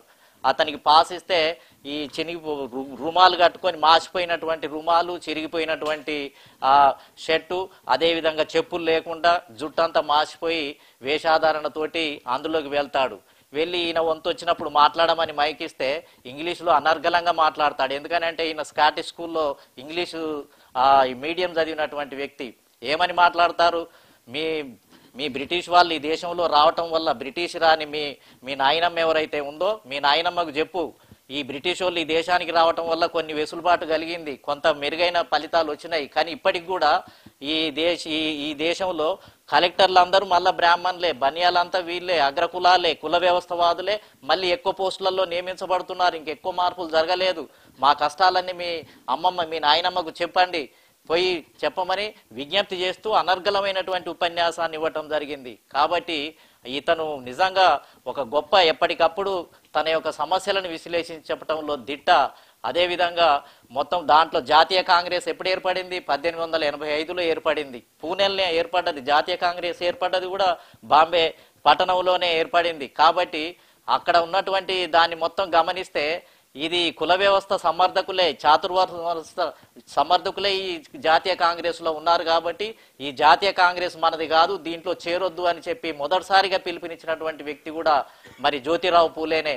కాబట్టి ఆ విధంగా సర్ సయ్యద్ అహ్మద్ ఖాన్ అనే వ్యక్తి అలీగఢ్లో ఆయన పిలుపునివ్వడం జరిగింది. జాతీయ కాంగ్రెస్ అనేది బెంగాలీ బాబుల యొక్క నాయకత్వంలో జరుగుతుంది. కుల వ్యవస్థ సమర్థకులతో జరుగుతుంది. ఇందులో కుల వ్యవస్థను ఉన్నదున్నట్టుగా పోషించాలనేది వాళ్ళ ఉద్దేశం. ఎలాంటి సంస్కరణలు వచ్చినా భరించలేనటువంటి వాళ్ళే జాతీయ కాంగ్రెస్ లో ఉన్నారు.